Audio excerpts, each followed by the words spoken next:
मिलान करने वाला क्वेश्चन है। आप सभी लोग इस क्वेश्चन के आंसर करके बताएंगे। पहला क्वेश्चन मिलान करने वाला क्वेश्चन है और आप सभी लोग एक बार आंसर करिए क्वेश्चन का। चलिए, ऋचा कुमारी, तन्नू मौर्य, पूजा कुमारी, प्रिया सिंह, प्रवीण कुमार, खुशबू गुप्ता, बीटीएस आरोही, वंदना कुमारी, अजय कुमार, आप सभी लोग एक बार फटाफट करके सेशन को शेयर भी कीजिए और दूसरी बात है इस क्वेश्चन का आप आंसर भी करिए जल्दी से। बहुत इजी क्वेश्चन है, आप लगातार क्वेश्चंस कर रहे होंगे तो आपको आंसर्स आना चाहिए। ऑप्शन नंबर ए आने लगा है। प्रीतेश कुमार कह रहे हैं कि ऑप्शन नंबर ए हमारा मिलान सही है। देखते हैं आंसर क्या मिलान सही हमारा होगा। पास्कल का नियम, आर्किमिडीज का सिद्धांत, बर्नौली का प्रमेय और श्यानता, ये चार पैरामीटर को मिलान करना है। आपके पास मेरे भाई यही चार को पैरामीटर है। सबसे पहला क्या है तो आपका यहाँ पर पास्कल्स लॉ की बात कर रहा है। दूसरा पैरामीटर हमारा क्या है तो आर्किमिडीज प्रिंसिपल की बात कर रहा है। और तीसरा पैरामीटर हमारा क्या है तो कहेंगे यहाँ पर बर्नौली प्रमेय की बात कर रहा है। और जो चौथा पैरामीटर है वो हमारा क्या है तो विस्कोसिटी यानी कि श्यानता की बात कर रहा है। सबके बारे में मैंने आपको बताया है, ये बात आप ध्यान रखना मेरे भाई। जब भी हम यहाँ पर बात करते हैं विस्कोसिटी की बात करते हैं, एक एक बच्चे को पता होगा कि जब हम द्रव विस्कोसिटी की बात करते हैं ये कहाँ देखने को मिलते हैं तो आपको ध्यान रखना है कि द्रव तथा गैस के सतहों के बीच में आपको ध्यान रखने को मिलता है। द्रव या गैस के सतहों के बीच में,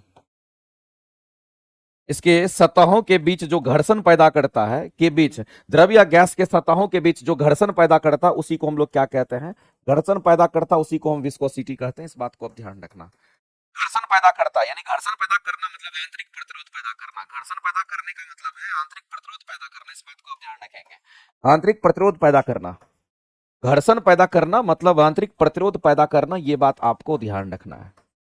और आंतरिक प्रतिरोध को ही हम लोग श्यानता कहते हैं। जिस द्रव का जो द्रव गाढ़ा होता है उसकी श्यानता ज्यादा, जो द्रव पतला होता है उसकी श्यानता कम होती है।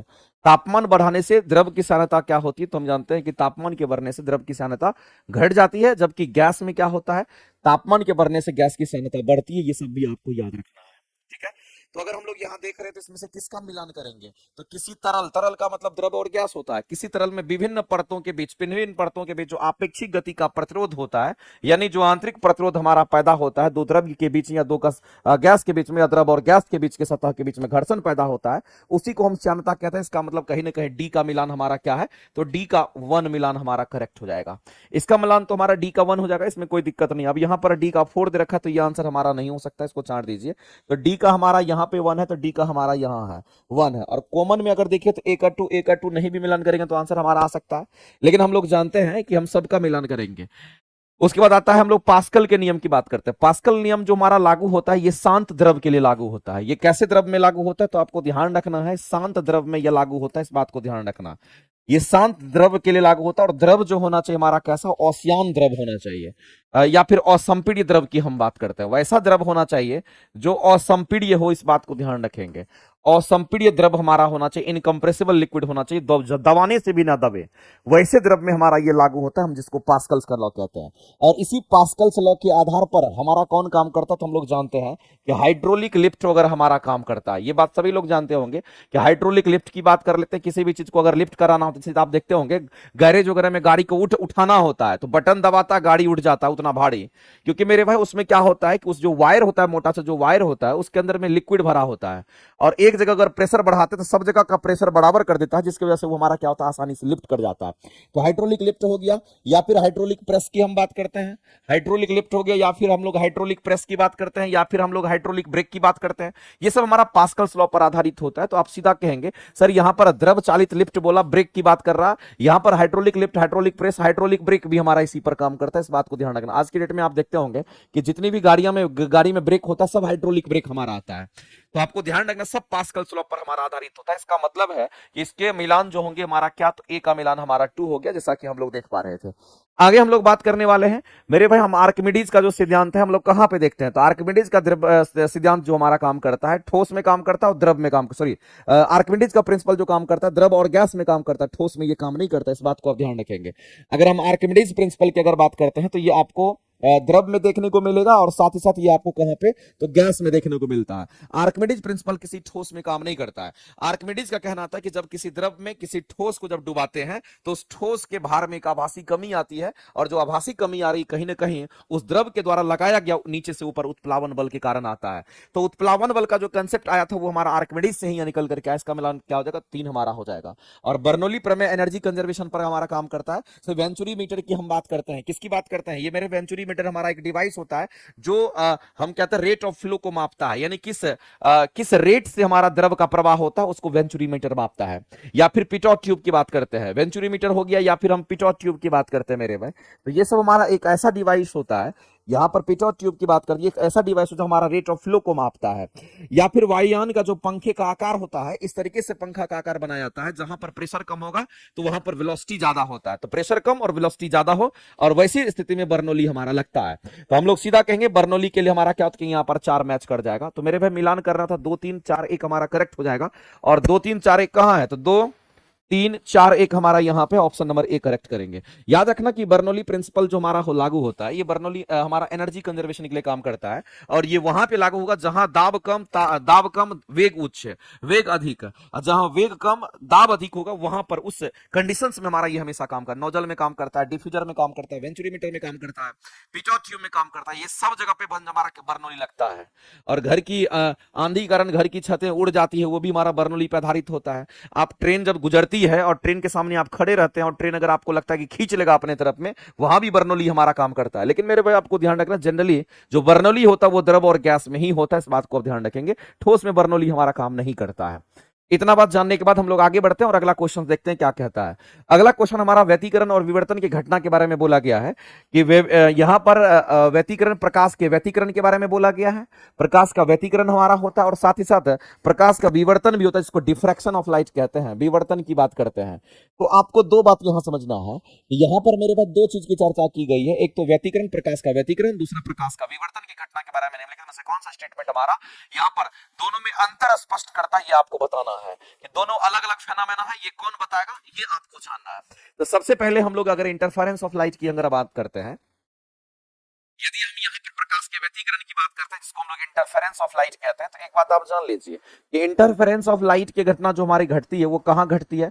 तो इंटरफेरेंस ऑफ लाइट जो हमारा होता है, साउंड में भी इंटरफेरेंस होता है। इंटरफेरेंस वैसे हमारा लाइट और साउंड दोनों जगह होता है, इस बात को आप जान लीजिए। इंटरफेरेंस की अगर हम बात करते हैं तो ये लाइट में भी होता है और साउंड में भी होता है। ये आपको लाइट में भी होता है और साथ ही साथ आपको यहाँ पर साउंड में भी होता है, ध्यान रखना। हाँ, लाइट में आप इसको देख सकते हैं, अपनी आंखों से देख सकते हैं, इसको आप फील कर सकते हैं, आपकी आंखों से ये दिख जाएगा इंटरफेरेंस, तो इसको आप आंखों से देख सकते हैं, इसमें कोई दिक्कत नहीं है, आप इसको आंखों से देख सकते हैं। लेकिन अगर हम बात करते हैं साउंड में जो इंटरफेरेंस होता है, इसको आप अपनी आंखों से नहीं देख सकते हैं, इसको आप आंखों से नहीं देख सकते हैं, इस बात को आप ध्यान रखना। आंखों से नहीं देख सकते हैं, इस बात को आप ध्यान रखना मेरे भाई, इस तरीके से क्वेश्चन आपका आता है, आंखों से इसको आप नहीं देख सकते हैं। लेकिन इंटरफेरेंस की जब कभी भी बात आती है ना, तो मेरे भाई चाहे लाइट में देखिए कि साउंड में देखिए, फर्क नहीं पड़ता है। इंटरफेरेंस में हम लोग क्या करते हैं, 2 अलग अलग प्रकाश लेते हैं, 2 प्रकाश हम लोग इसमें कंसीडर करते हैं। कितना हम लोग सोर्स ऑफ लाइट लेते हैं, तो यहां पर 2 सोर्स ऑफ लाइट हम लोग लेते हैं।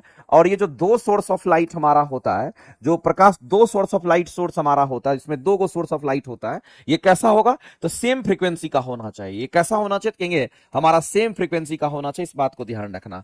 ये सेम फ्रीक्वेंसी का, यानी कि फ्रीक्वेंसी सेम होना चाहिए, तभी देखने को मिलेगा।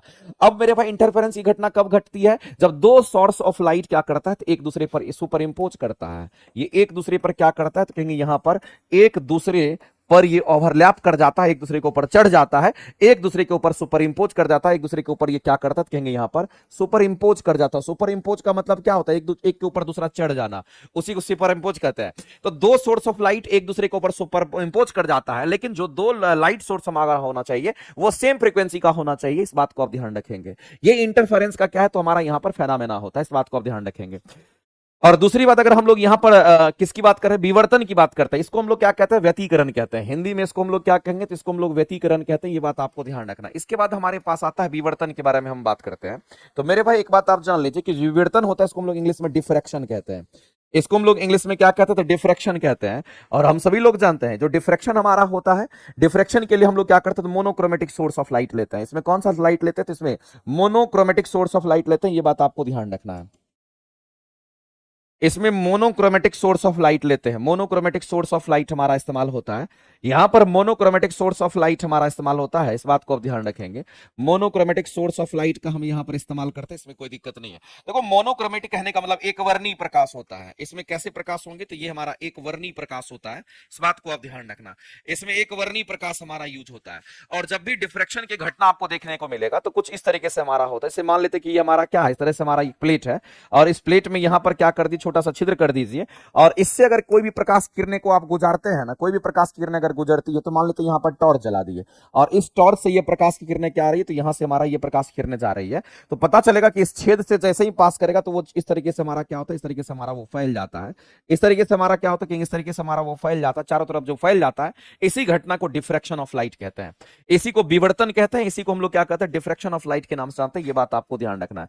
तो विवर्तन के लिए क्या जरूरी है मेरे भाई, तो विवर्तन के लिए यहां पर एक ही सोर्स होता है, जबकि यहां पर दो दो को सोर्स होता है, और दोनों सोर्स की फ्रीक्वेंसी क्या होती है, सेम होती है। यहां सिंगल सोर्स होगा, जबकि यहां पर डबल सोर्स हमारा होता है इंटरफेरेंस के लिए। ये बात आपको ध्यान रखना है। दोनों में एक मेन अंतर तो हमने आपको बता ही दिया कि दोनों में मुख्य डिफरेंस हमारा क्या होगा, तो मेन डिफरेंस हमारा ये होता है कि एक में सिंगल सोर्स होता है, एक में हमारा डबल सोर्स ऑफ लाइट हम लोग यूज करते हैं।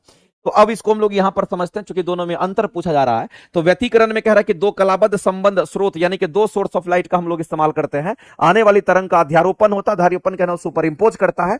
जबकि विवर्तन की अगर हम बात करते हैं, विवर्तन एक ही तरंग के विभिन्न भागों से आने वाली तरंगों के मुड़ने का अध्यारोपण हम लोग कहते हैं। यानी कहने का मतलब मुड़ने और अध्यारोपण से संबंधित है।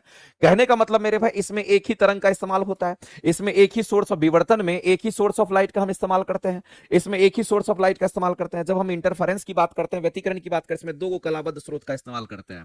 ये मेरे भाई इसका मेन डिफरेंस है, इस बात को आप ध्यान रखेंगे। और कई बार क्वेश्चंस आपके अगर आ गए तो आप आसानी से आंसर कर सकते हो। मुख्य डिफरेंस जो था हमारा क्या था, किंग ऑप्शन नंबर ए हमारा कहता है। यहां कह रहा है कि व्यतिकरण केवल प्रकाश में होता है। मेरे भाई हमने बोला कि व्यतिकरण जो होता है ये लाइट में भी होगा, साउंड में भी होगा, इसमें नहीं दिखता, इसमें आपको टोटली दिख जाता है। यहां कह रहा है कि केवल प्रकाश में होगा, जो कि बिल्कुल ही निहायत गलत है, इस बात को आप ध्यान रखेंगे। व्यतिकरण, विवर्तन जो होता है हमारा डिफ्रेक्शन ऑफ साउंड का भी डिफ्रेक्शन होता है।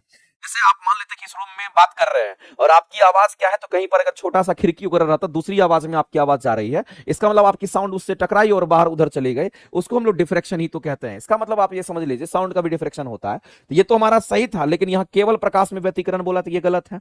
अगला कह रहा है कि विवर्तन में फ्रिंज की जो चौड़ाई होती है हमेशा समान होती है, व्यतिकरण में भिन्न हो सकती है। उल्टा लिख दिया है यहां मेरे भाई, उल्टा लिखा है, ये आपको उल्टा लिखा गया है। तो यहां पर आपको समझना है कि जब हम विवर्तन की बात करते हैं तो और यहां पर व्यतिकरण की अगर हम बात करते हैं, तो जो व्यतिकरण हमारा होता है इसको इंटरफेरेंस ऑफ लाइट कहते हैं। इस इंटरफेरेंस में हम लोग को क्या मिलता है, तो यूनिफॉर्म हम लोग को क्या मिलता है, फ्रिंजेस मिलता है। आप यहीं पर लिख लीजिएगा, अगर कहीं पर नोट करके लिख लेना तो आपके काम का होगा। अगर हम किसकी बात कर रहे हैं, इंटरफेरेंस की अगर हम बात करते हैं, तो इंटरफेरेंस में आपको यूनिफॉर्म आपको क्या बनता है, तो कहेंगे यहां पर यूनिफॉर्म यानी कि एक समान यूनिफॉर्म फ्रिंज विड्थ बनता है, इस बात को ध्यान रखना। यूनिफॉर्म फ्रिंज बनता है, इस बात को आप ध्यान रखिए, यूनिफॉर्म फ्रिंज बनता है। ये चीज आपको ध्यान है, जो विड्थ होता है, विड्थ हमारा जो विड्थ होता है, फ्रिंज विड्थ होता है, वो एक समान होता है। जबकि हम बात करते हैं किसका, डिफ्रैक्शन की हम बात करते हैं। यदि हम यहां पर किसकी बात कर रहे हैं, तो डिफ्रैक्शन की बात करते हैं, तो ये हमारा यूनिफॉर्म नहीं होता है, इसमें अलग अलग हमारा होता है। तो इसमें हम कहेंगे नॉन यूनिफॉर्म हमारा बनता है, इस बात को ध्यान रखेंगे। ये कैसा बनेगा, तो यहां पर नॉन यूनिफॉर्म बनता है, ये चीज आपको ध्यान रखना है। यहां पर नॉन यूनिफॉर्म हमारा बनता है, इस तरीके से हम लोग ध्यान रखना है। तो ये आपको उल्टा लिखा हुआ था, इसीलिए स्टेटमेंट आपका क्या हो जाएगा, तो यहां गलत हो जाएगा। ये दो स्टेटमेंट गलत है, एक स्टेटमेंट आपका सही था, जिसके हिसाब से हम लोग आंसर करेंगे, और ऑप्शन नंबर ए जो होगा हमारा करेक्ट आंसर हो जाएगा। ऑप्शन नंबर ए जो होगा मेरे भाई यहां पर करेक्ट आंसर हो जाएगा। तो फ्रिंज विड्थ जो हमारा होता है यूनिफॉर्म किसमें नहीं होता, तो कहेंगे डिफ्रैक्शन में नहीं होता है। और यूनिफॉर्म जो फ्रिंज विड्थ बनता है वो किसमें, तो इंटरफेरेंस में बनता है, इस बात को ध्यान रखेंगे। और इसमें अगर इंटरफेरेंस में अगर बनता है तो ब्लैक और व्हाइट, ब्लैक और व्हाइट, ब्लैक और व्हाइट का कॉम्बिनेशन होता है। इस तरीके से हम लोग को ये चीज ध्यान रखना है, नोट करके लिख लीजिएगा, कई बार एग्जाम में आता है और आपको ध्यान भी रखना। आगे चलते हैं, अगला क्वेश्चन कहता है,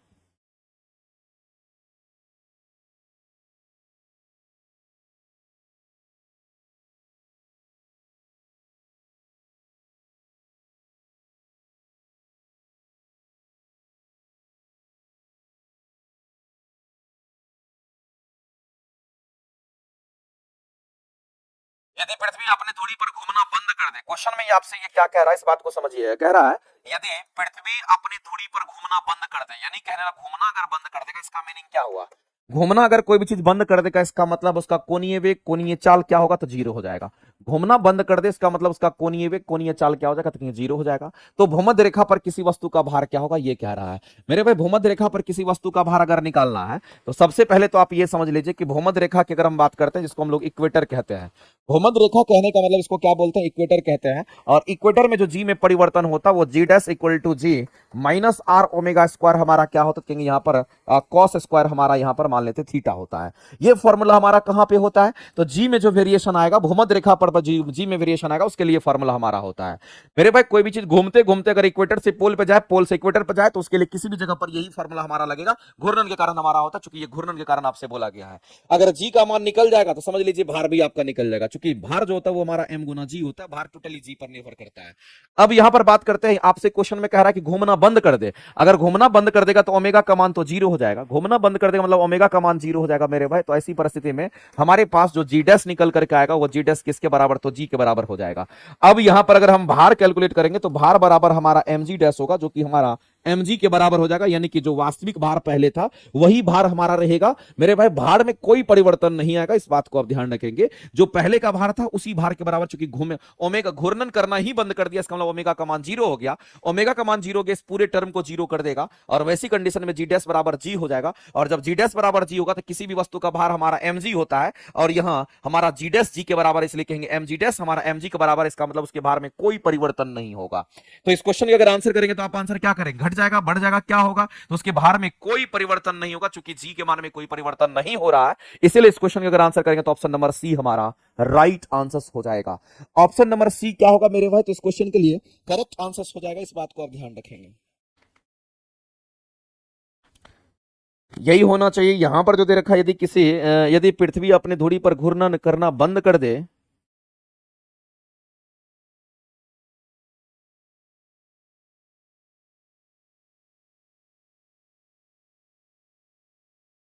क्वेश्चन का आंसर इसमें शायद गलत दे रखा है, आंसर सी होना चाहिए था। हमने ध्यान नहीं।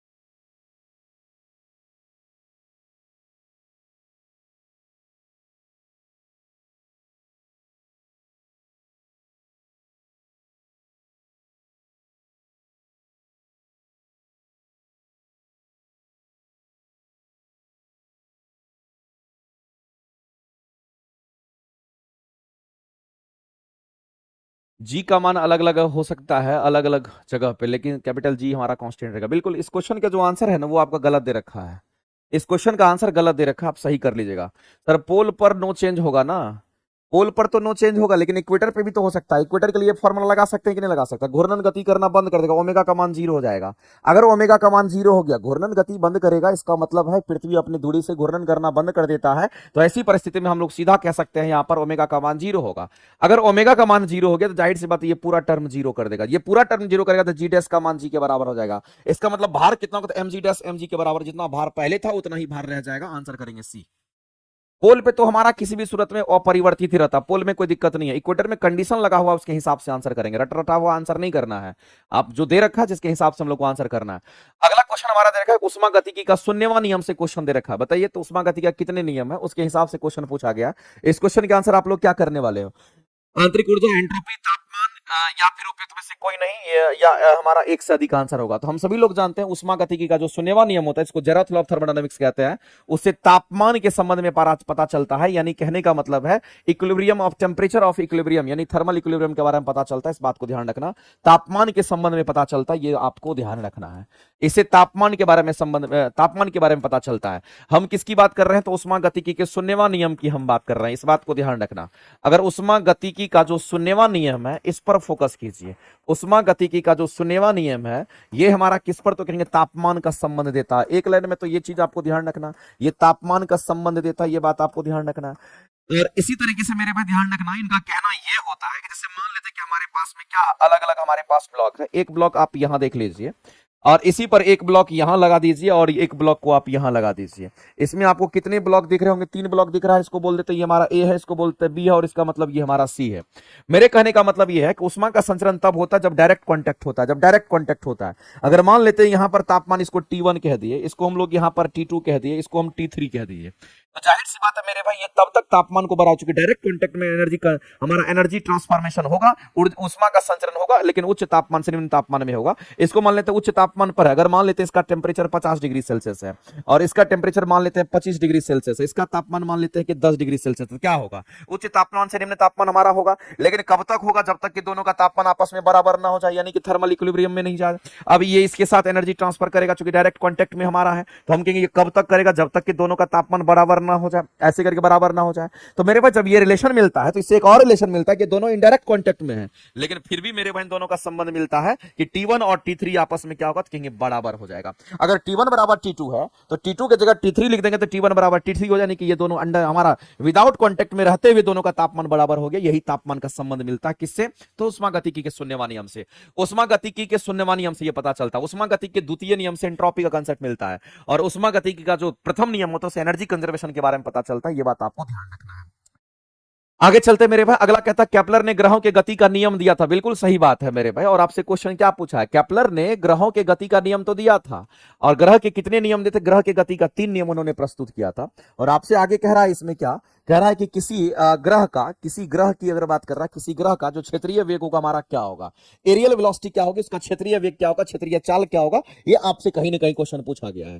तो मेरे भाई आप लगातार क्वेश्चंस बना रहे हैं, और आप लगातार अगर क्लासेस भी कर रहे होंगे तो ये बार हमने कई बार बोला होगा, केपलर ने ये स्टेटमेंट दिया था, इस बात को ध्यान रखना है। इसके आंसर्स हमारे क्या होंगे आप ही बताइए मेरे। आज भी हम थ्योरी की क्लासेस में पढ़ा है, अगर ग्रेविटेशन आप मेरे से पढ़े होंगे तो उसमें जरूर हम ये बात जिक्र की है, और कई बार करते रहते हैं, चूंकि क्वेश्चन आपका इस तरह से फ्रेम होता है।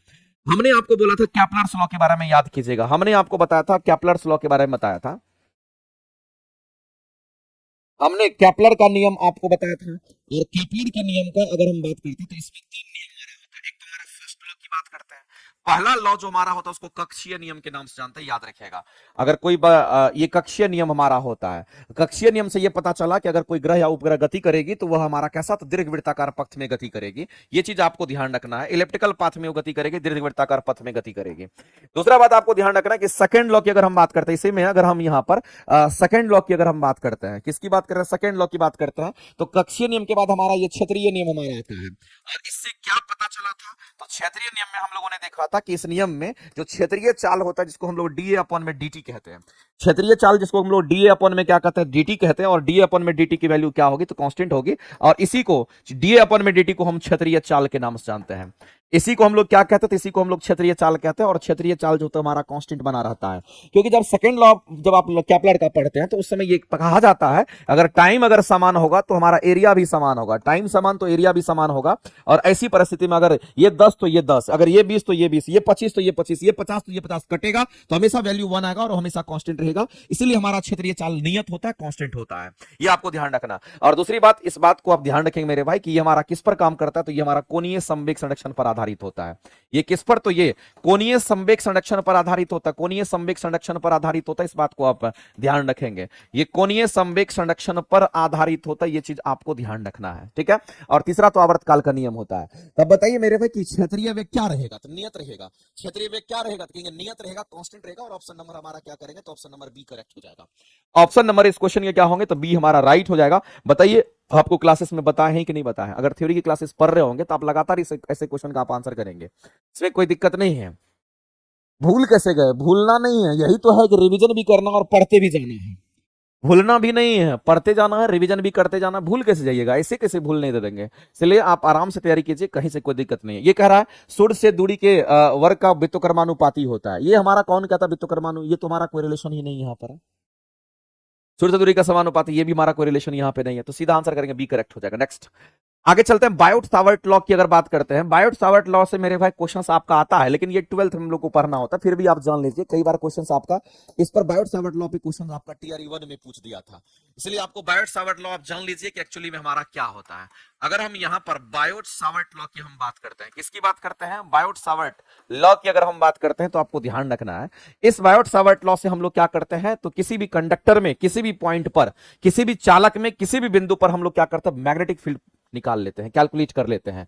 तो मेरे भाई यहां पर मैग्नेटिक फील्ड कैलकुलेट करते हैं। से मान लेते हैं कि हमारे पास कोई कंडक्टर है, ऐसा कोई कंडक्टर है, इस कंडक्टर में हमको जहां भी इस कंडक्टर कंडक्टर मतलब चालक जैसे तार है ये हमारा, और इस पर जहां कहीं भी हमको क्या चाहिए, तो मैग्नेटिक फील्ड हम कैलकुलेट कर सकते, किसी भी पॉइंट पर, कंडक्टर के किसी भी पॉइंट पर हम मैग्नेटिक फील्ड निकाल सकते हैं। और मैग्नेटिक फील्ड निकालने का एक ही फॉर्मूला हमारा होता है, म्यू नॉट अपॉन में 4 पाई, म्यू नॉट अपॉन में 4 पाई, और आई करंट है, और इसमें जो करंट हमारा पास कर रहा होगा, I dl sine theta, I क्या होगा, कहीं यहां पर dl sine theta divided by r square हमारा होता है, ये फॉर्मूला है। और ये बायोट सावर्ट लॉ का फॉर्मूला होता है, किसी भी चालक तार में अगर करंट पास कर रहा है, तो उसके किसी भी बिंदु पर आप मैग्नेटिक फील्ड निकाल सकते हैं, वो कितना होगा, तो इतने के बराबर होगा। ये कौन कहता है, तो ये हमारा बायोट सावर्ट लॉ कहता है। तो मैग्नेटिक फील्ड आपने कैलकुलेट किया, और मैग्नेटिक फील्ड जो हमारा निकल करके आया वो कितना, तो म्यू नॉट अपॉन में 4 पाई, ये किसी पॉइंट पर, और उसकी वैल्यू कितनी, तो आई डीएल अपॉन में sine, sorry I dl sine theta upon में क्या, तो कहेंगे यहां पर हमारा आर स्क्वायर है। ये फॉर्मूला जो है मेरे पास बायोट सावर्ट लॉ का है, और आप किसी भी पॉइंट पर, किसी कंडक्टर में, किसी भी पॉइंट, किसी कंडक्टर में जब करंट पास करता है, तो उसके किसी भी कंडक्टर के किसी भी बिंदु पर आप मैग्नेटिक फील्ड निकाल सकते हैं, और उसकी वैल्यू इतनी ही होनी है। आगे कह रहा है कि बताइए किस पर निर्भर करता है, ये किस पर निर्भर करता है, तो आप इजीली निकाल सकते हैं, इसमें कोई दिक्कत नहीं। आप देखिए किसके किसके समानुपाती हो, म्यू नॉट बाय 4 पाई तो हमारा कांस्टेंट टर्म होता है, हम इसके बारे में चर्चा नहीं करेंगे, क्योंकि म्यू नॉट बाय 4 पाई हमारा क्या होता है, टोटली कांस्टेंट है, हम इसके बारे में चर्चा नहीं करेंगे, क्योंकि ये टोटली हमारा कांस्टेंट टर्म होता है, इस बात को आप समझ लीजिए। अब मेरे भाई यहां पर हमारे पास क्या पैरामीटर दे रखा है, तो हम लोग कहेंगे जो डीवी हमारा है, ये समानुपाती करंट का हो सकता है, चूंकि ऊपर में आई है, और ये डीबी जो हमारा किसका, तो कहेंगे समानुपाती हमारा यहाँ डीएल यानी कि लंबाई का होगा, या फिर हम कहेंगे यहाँ पर जो डीबी हमारा होगा, जो हमारा मैग्नेटिक फील्ड डीबी होगा, ये भी तो कर्मानुपाती किसका, तो कहेंगे यहाँ पर आर स्क्वायर का, दूरी का स्क्वायर का होगा। तो यही हमारा रिलेशन यहाँ पर बचता है, और थीटा का भी हमारा हो सकता है। तो आपको मेरे में ध्यान रखना है कि इसमें से क्या है, कह रहा है कि धारावाही चालक के कारण किसी बिंदु पर विद्युतीय क्षेत्र निकालना, किसी बिंदु पर विद्युतीय क्षेत्र नहीं, किसी बिंदु पर हमारा मैग्नेटिक फील्ड होना चाहिए। तो एक धारावाही चालक के कारण किसी बिंदु पर क्या, तो चुंबकीय क्षेत्र प्राप्त करते हैं। ये धारावाही चालक एक तार हमारा है, जिसको कंडक्टिंग वायर कहते हैं, ये हमारा क्या, तो धारावाही चालक तार है, इस बात को ध्यान रखना। इसमें धारा चार है, इसलिए इसको हम लोग कहते हैं ये हमारा धारावाही चालक है, इस बात को आप ध्यान रखेंगे। और इस धारावाही चालक के किसी भी बिंदु पर आप मैग्नेटिक फील्ड निकालते हैं, तो धारावाही चालक के कारण किसी बिंदु पर आप अगर मैग्नेटिक फील्ड कैलकुलेट करते हैं, उसकी फॉर्मूला यही होगा, और ये लगाना, और यही हमारा बायोट सावर्ट लॉ कहता है, जिसमें मैग्नेटिक फील्ड हमारा समानुपाती करंट का, मैग्नेटिक फील्ड हमारा समानुपाती लंबाई का, और मैग्नेटिक फील्ड हमारा क्या होता है, विद्युतकर्मानुपाती दूरी के स्क्वायर का होता है, इस बात को आप ध्यान रखेंगे मेरे भाई। इसमें से तो डायरेक्ट आपको यही लाइन आपको कह रहा है, और इस तरीके से इस क्वेश्चन के अगर आंसर करने के लिए जाएंगे, तो ऑप्शन नंबर हमारा क्या हो जाएगा, तो बी करेक्ट हो जाएगा। इस क्वेश्चन के अगर आंसर करेंगे, तो ऑप्शन नंबर बी जो होगा हमारा किसी भी सूरत में राइट आंसर हो जाएगा, इस बात को ध्यान रखना। कई बार ये सब पूछता है, करंट बढ़ेगा मैग्नेटिक फील्ड बढ़ेगा, लंबाई ज्यादा होगा तो मैग्नेटिक फील्ड हमारा ज्यादा होगा, अगर दूरी ज्यादा होगा तो मैग्नेटिक फील्ड की वैल्यू क्या होगी, तो कम हो जाएगी, इस बात को आप ध्यान रखेंगे। यही हमारा बायोट सावर्ट लॉ होता है, इसका फॉर्मूला याद रख लीजिएगा, और ये क्या कहता है वो भी आपको ध्यान रखना है। बताइए ये बात समझ में आया कि नहीं आया। आगे बढ़ते हैं। अगला कहता है कि कोई कण आर त्रिज्या के आर वृत्त में गमन कर रहा है, अर्धवृत्त पूरा करने के पश्चात इसका विस्थापन क्या होगा। तो कंडीशन ये है मेरे भाई, वृत्त पूरा नहीं करना, आपको अर्धवृत्त पूरा करना है, यानी कि सेमी सर्कल की बात कर रहे हैं, उसको पूरा करना है। और अगर आप अर्धवृत्त पूरा करते हैं, यदि आप अर्धवृत्त को अगर पूरा करते, तो आपको विस्थापन बताना है कि हमारा विस्थापन कितना होगा। मेरे भाई इस बात को आप सीधा समझिए, अर्धवृत्त बनाने की बात कर रहा है, तो अर्धवृत्त आप बना लीजिए। आपको पता होगा कि अर्धवृत्त कहने का मतलब ये हमारा अर्धवृत्त हमारा हो गया। अब मान लेते हैं किसी एक जगह से चलना शुरू किया, इस पॉइंट से चलना शुरू किया, और इस पॉइंट पर वो पहुंच रहा है, और इसकी त्रिज्या कितनी दे रखी, तो ये त्रिज्या आपको क्वेश्चन में बोल दिया कि यहां से यहां तक की जो त्रिज्या है वो आपको आर दे रखा है। लेकिन जो पाथ है, चलने का जो पाथ है, ये नहीं है, चलने का पाथ हमारा ये है, क्योंकि क्वेश्चन में ऐसा बोला कि हमको चलना है तो अर्धवृत्ताकार पथ में चलना है, और जिसकी त्रिज्या कितनी है, तो यहां पर आपको आर दे रखा है। तब कहता है कि बताइए विस्थापन क्या होगा। मेरे भाई हम सभी लोग जानते हैं, जब कभी भी हम लोगों को विस्थापन कैलकुलेट करने की बात आती है, जब भी विस्थापन कैलकुलेट करते हैं, जिसको हम लोग डिस्प्लेसमेंट के नाम से जानते हैं, और एक बात आप हमेशा के लिए दिमाग में बिठा लीजिए, जो विस्थापन हमारा होता है, ये न्यूनतम दूरी को विस्थापन कहते हैं, इस बात को ध्यान रखना। किसको कहेंगे, तो न्यूनतम दूरी को विस्थापन कहते हैं। और न्यूनतम दूरी कब मिलेगा, तो आपको याद रखना कि स्ट्रेट लाइन में मिलता है। जब कभी भी आप कहीं भी जाते हैं, आप सीधी रेखा में अगर चलते हैं, तो वो आपको न्यूनतम दूरी होता है, और वही आपका स्ट्रेट लाइन आपको विस्थापन कहलाता है, इस बात को आप ध्यान रखेंगे। एक तो मेरे भाई ये हमारा थ्योरेटिकल कांसेप्ट होता है, दूसरा हमारा क्या होता है, मैथमेटिकल फार्मूला भी होता है, इस बात को आप ध्यान रखना। फार्मूला हमारा विस्थापन का क्या होगा, डिस्प्लेसमेंट का फार्मूला क्या होगा, तो आप इस बात को ध्यान रखेंगे। जो हमारा विस्थापन है, इसको हम लोग डिस्प्लेसमेंट यहां पर कह रहे हैं। इसकी अगर हम बात करें तो इसका एक मैथमेटिकल हमारा फॉर्मूला भी होता है। डिस्प्लेसमेंट का मैथमेटिकल फॉर्मूला हमारा क्या होगा, इसको हम लोग डीएक्स कहते हैं। डीएक्स का मतलब समझते हैं क्या? डीएक्स का मतलब होता है हमारा बहुत कम दूरी को बताता है, और जब बहुत कम दूरी की बात कर रहा है इसका मतलब है जैसे दूरी को एक्स कहते हैं, दूरी को यहां पर अगर कोई बोलता है कि बताओ दूरी क्या है, तो आप क्या कहेंगे सर? दूरी जो है एक्स जो है हमारा क्या है, ये दूरी है। अगर कोई कहेगा बताओ न्यूनतम दूरी क्या है, तो क्या कहोगे? तो मेरे भाई सीधा कहोगे कि सर दूरी अगर एक्स है तो न्यूनतम दूरी को डीएक्स लिखेंगे, इसमें दिक्कत क्या है? ऐसा हम लोग कहते हैं, और न्यूनतम दूरी हमारा विस्थापन होता है। अब इस डीएक्स का मैथमेटिक्स ये कहता है कि डीएक्स का मतलब होता है चेंज, चेंज करने मतलब हमारा फाइनल जो एक्स है उसमें से इनिशियल जो हमारा एक्स होगा उसको घटा देंगे, यानी कि दो बिंदुओं के बीच की जो दूरी होगी हमारा डायरेक्ट निकल जाएगा, इस बात को ध्यान रखना। तो क्वेश्चन आपको न्यूमेरिकल भी इस पर भी आता है और आपको थ्योरेटिकल क्वेश्चन इस पर आता है। तो आपसे जो क्वेश्चन पूछा गया है मेरे भाई, इसी तरीके से क्वेश्चन पूछा गया है और आपसे अर्धवृत्त में पूछा गया है। तो बताइए अगर आपको ए से बी पे जाना था, मान लेते हैं आप यहां से चल करके यहां पर पहुंचे, और जो आपका पाथ है, जो आपका रास्ता था, वो आपका पाथ कौन था? तो इधर से चलना था आपको, इधर से चल करके आप यहां पर पहुंचे, यहां से यहां पहुंचे। हमें ये बताइए अगर यहां से आपको यहां जाना होगा तो सीधा रास्ता कौन सा होगा? जो सीधा रास्ता होगा कौन सा होगा? तो यही वाला सीधा रास्ता होगा, क्योंकि इधर जाएंगे तो घूम के जाएंगे, इसका मतलब ये विस्थापन नहीं देगा। देखिए विस्थापन का, तो विस्थापन हमारा ये देगा, और हम कहेंगे जब ये विस्थापन हमारा देगा तो विस्थापन कितना हो जाएगा? तो यहां से हमको सेंटर से यहां तक की दूरी r दे रखी है, तो सेंटर से यहां तक की दूरी r होगी, तो ये कहने का मतलब है r प्लस r मिलकर के 2r हमारा हो जाएगा। यानी कि मेरे भाई फाइनली हमारे इस क्वेश्चन के जो आंसर्स हैं वो 2r आ गए, और हम विस्थापन यहां पर डायरेक्ट कह सकते हैं कि इस क्वेश्चन का आंसर हमारा क्या होगा, तो सी करेक्ट हो जाएगा, इसमें कोई दिक्कत नहीं है। r प्लस r करेंगे 2r हो जाएगा, बताइए निकला कि नहीं निकला? ऑप्शन नंबर सी राइट हो जाएगा। अगर यही चीज आपको दूरी पूछता तो दूरी आपको ऐसे जिधर से चले, देखिए दूरी का मतलब होता है आप जिधर चलिएगा वही काउंट कीजिएगा। दूरी का मतलब ये नहीं होता कि आप सीधा वाला निकाल दीजिए। दूरी का मतलब होता है कि आप जिधर जिधर चलिएगा वो दूरी लेना है, जो वास्तविक दूरी आप चलते हैं वो दूरी लेना होता है। अगर दूरी बोलता तो फिर हम कहते हैं कि अगर पूरा घूम जाते तो 2 पाई आर घूमते, आधा घूमे तो कितना घूमे? पाई आर घूमे। तो दूरी बोलता तो पाई आर कहते, और विस्थापन बोला तो 2r कह दिए। मेरे भाई समझना, अगर कभी भी आपको दूरी अगर कैलकुलेट करता तो ये हमारा वास्तविक मार्ग की लंबाई को कहते हैं, जिधर से आप चले हैं वही लेना है। वास्तविक मार्ग की जो लंबाई होती है उसको लेना था तब, और वास्तविक मार्ग की लंबाई हमारा पूरा सर्कल नहीं चला, आधा सर्कल ही चला। पूरा सर्कल चलता तो 2 पाई आर होता परिधि, आधा सर्कल चला इसका मतलब हमारा उसका आधा हो जाएगा, यानी कि हम पाई आर कह देंगे।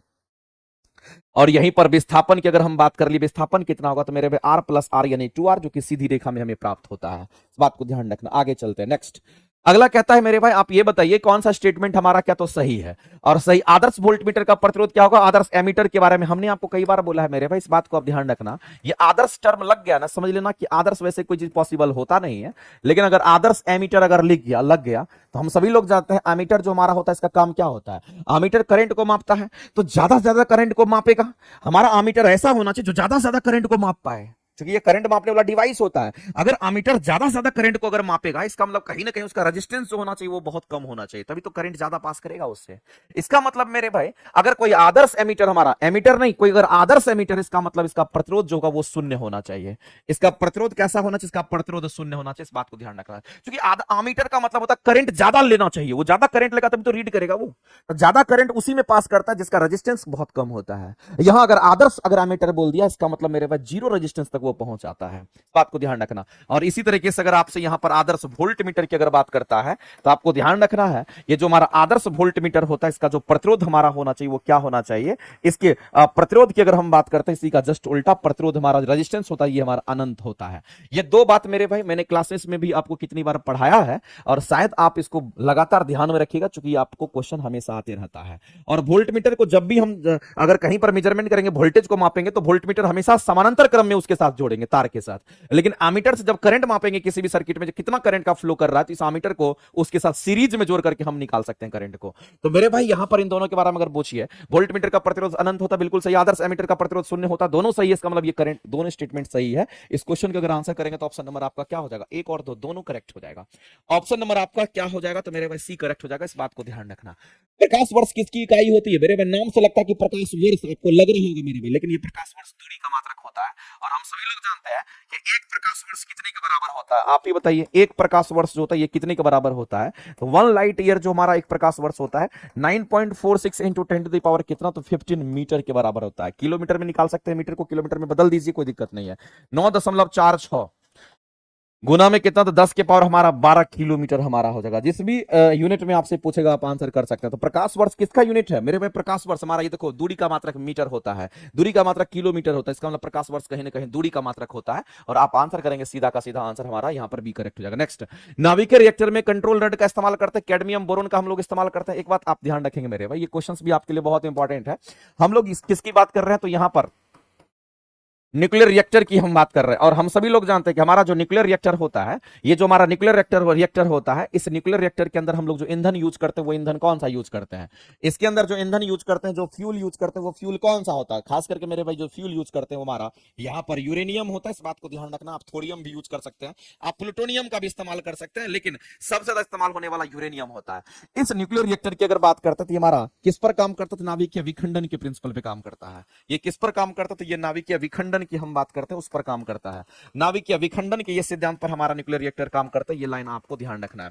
दूसरी बात आपको ध्यान रखना है मेरे भाई कि इस न्यूक्लियर रिएक्टर के अंदर हम लोग क्या करते हैं? तो न्यूक्लियर रिएक्टर एक्चुअली जो हमारा होता है, इसमें कंट्रोल चेन रिएक्शन होता है। इसमें कैसा होता है? तो आपको ध्यान रखना है, इसमें कंट्रोल्ड चेन रिएक्शन होता है। जो एक काम होगा वही बार बार होगा, इसलिए कंट्रोल चेन रिएक्शन हमारा होता है, लगातार चलता रहता है।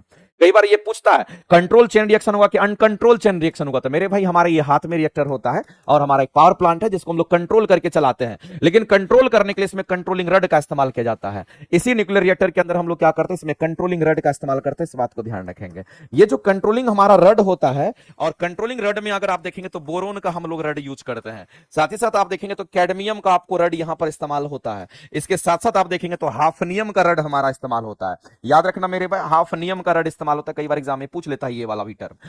तो कंट्रोलिंग रड क्या करता है? तो मेरे भाई रिएक्शन को कंट्रोल करता है। तो न्यूट्रॉन को क्या करेगा? तो अवशोषित करके कंट्रोल करता है, इस बात को ध्यान रखना।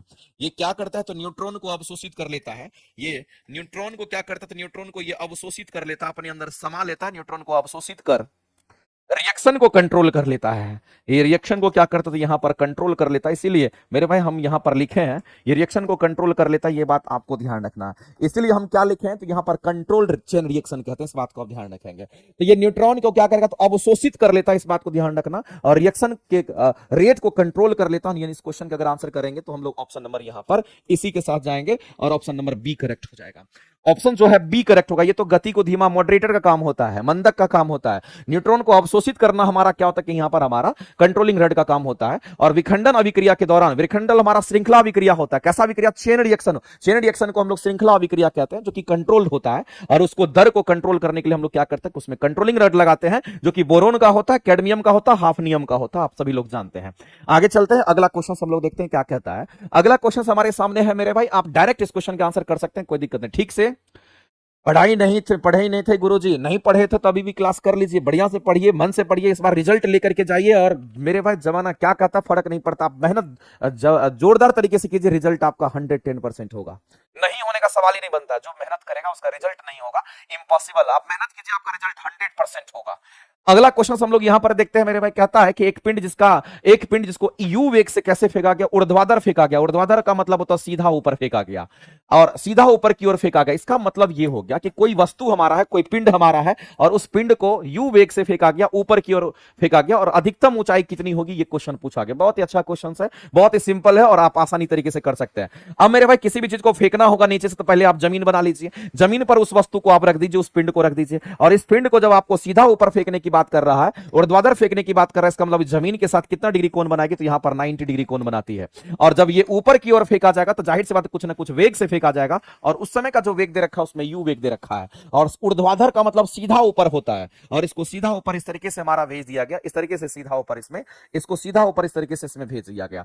इसको मेरे भाई इस तरीके से देख रहे हैं, तो ये सीधा ऊपर हमारा गया, तो कहीं ना कहीं मान लेते कि यहां पर वो वस्तु पहुंचा होगा। तो ये जो हाइट है, ये हाइट क्या हो गया? तो हम कहेंगे मैक्स हो गया। जो हाइट है वो मैक्स हो गया, यानी कहने का मतलब यहां से चलना शुरू किया, और यहां पर जब वो पहुंचा तो उसकी हाइट अधिकतम हो गई, मैक्सिमम हाइट हो गया। मेरे भाई एक बात आप बताइए, हम आपसे जानना चाहते हैं, अगर किसी भी चीज को आप नीचे से ऊपर फेंकते हो तो ये अधिकतम ऊंचाई कब होगा? जब उसका अंतिम वेग, ऊपर ले जाने वाला वेग का मान क्या होगा? 0 हो जाएगा। तभी ये ऊपर ले जाने वाला वेग का मान 0 होगा, तब हम कहेंगे हाइट जो होगा ये हमारा क्या होगा? तो यहां पर मैक्स होगा, तभी ये मैक्सिमम हाइट हो सकता है। और मैक्सिमम हाइट पर, अधिकतम ऊंचाई पर अंतिम वेग 0 होता है। इस बात को आप हमेशा के लिए ध्यान में रखेंगे।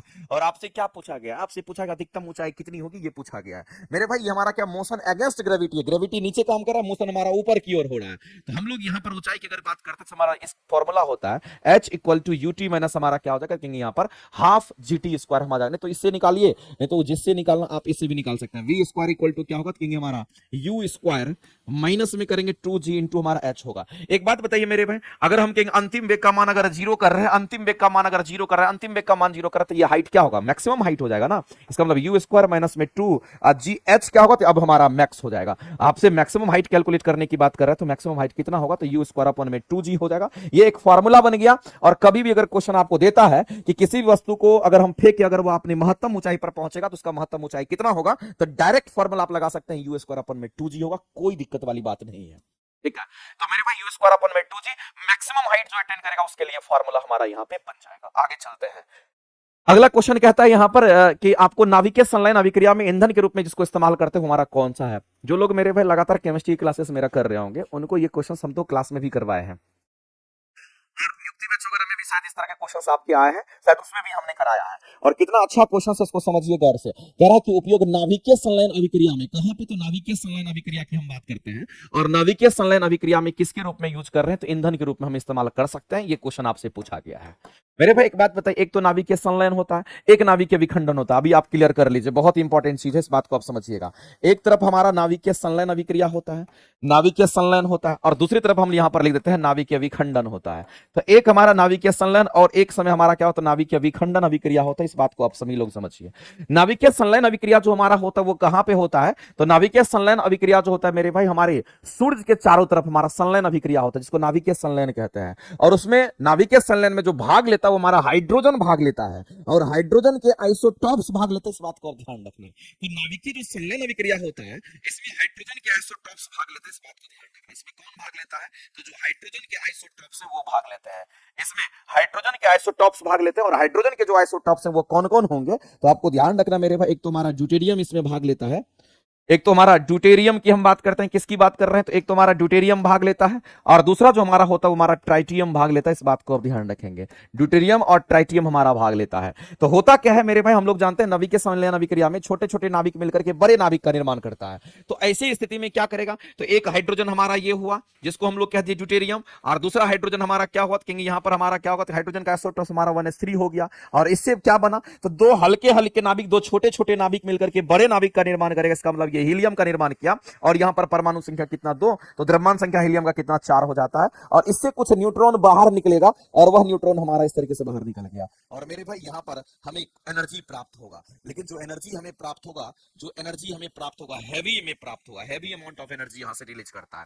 ये बहुत अधिक मात्रा में एनर्जी का रिलीज यहां पर होता है। तो आपको ध्यान रखना है, सबसे अधिक अगर एनर्जी निकलता है तो नाभिकीय संलयन में निकलता है। इसलिए आप देखते होंगे सूर्य कितना गर्म हो जाता है, नाभिकीय संलयन अभिक्रिया होती है। सूर्य के चारों तरफ प्लाज्मा होता है, हाइड्रोजन किस अवस्था में, तो प्लाज्मा अवस्था में होता है, और सबसे अधिक एनर्जी वहीं से प्राप्त होता है। तो संलयन के दौरान ज्यादा एनर्जी मिलता है, जबकि विखंडन में थोड़ा कम एनर्जी प्राप्त होता है। इस बात को ध्यान रखेंगे। तो मेरे भाई यहां पर हाइड्रोजन के आइसोटॉप्स हमारा यूज होता है, जो कि ड्यूटेरियम और ट्राइटियम हमारा ईंधन के रूप में यहां पर इस्तेमाल होता है। ये सब किसके रूप में, तो ये सब हमारा ईंधन के रूप में यहां पर इस्तेमाल होता है संलयन अभिक्रिया में। लेकिन अगर नाभिकीय विखंडन की अगर हम बात करते हैं, यहां जो हम लोग ईंधन यूज करते हैं, ये ईंधन किस रूप में यूज होगा, तो यूरेनियम हमारा इस्तेमाल होता है। यहां पर कौन होगा, तो यूरेनियम हो गया, यहां पर कौन होगा, तो थोरियम हो गया, यहां कौन, तो प्लूटोनियम हमारा हो गया, एटसेट्रा। मेरे भाई ये सब नाभिकीय विखंडन में यूज होता है। लेकिन एक बात जान लीजिए, नाभिकीय संलयन में ज्यादा एनर्जी मिलेगा, जबकि नाभिकीय विखंडन में कम एनर्जी हमें प्राप्त होता है। इस बात को भी आप ध्यान रखेंगे।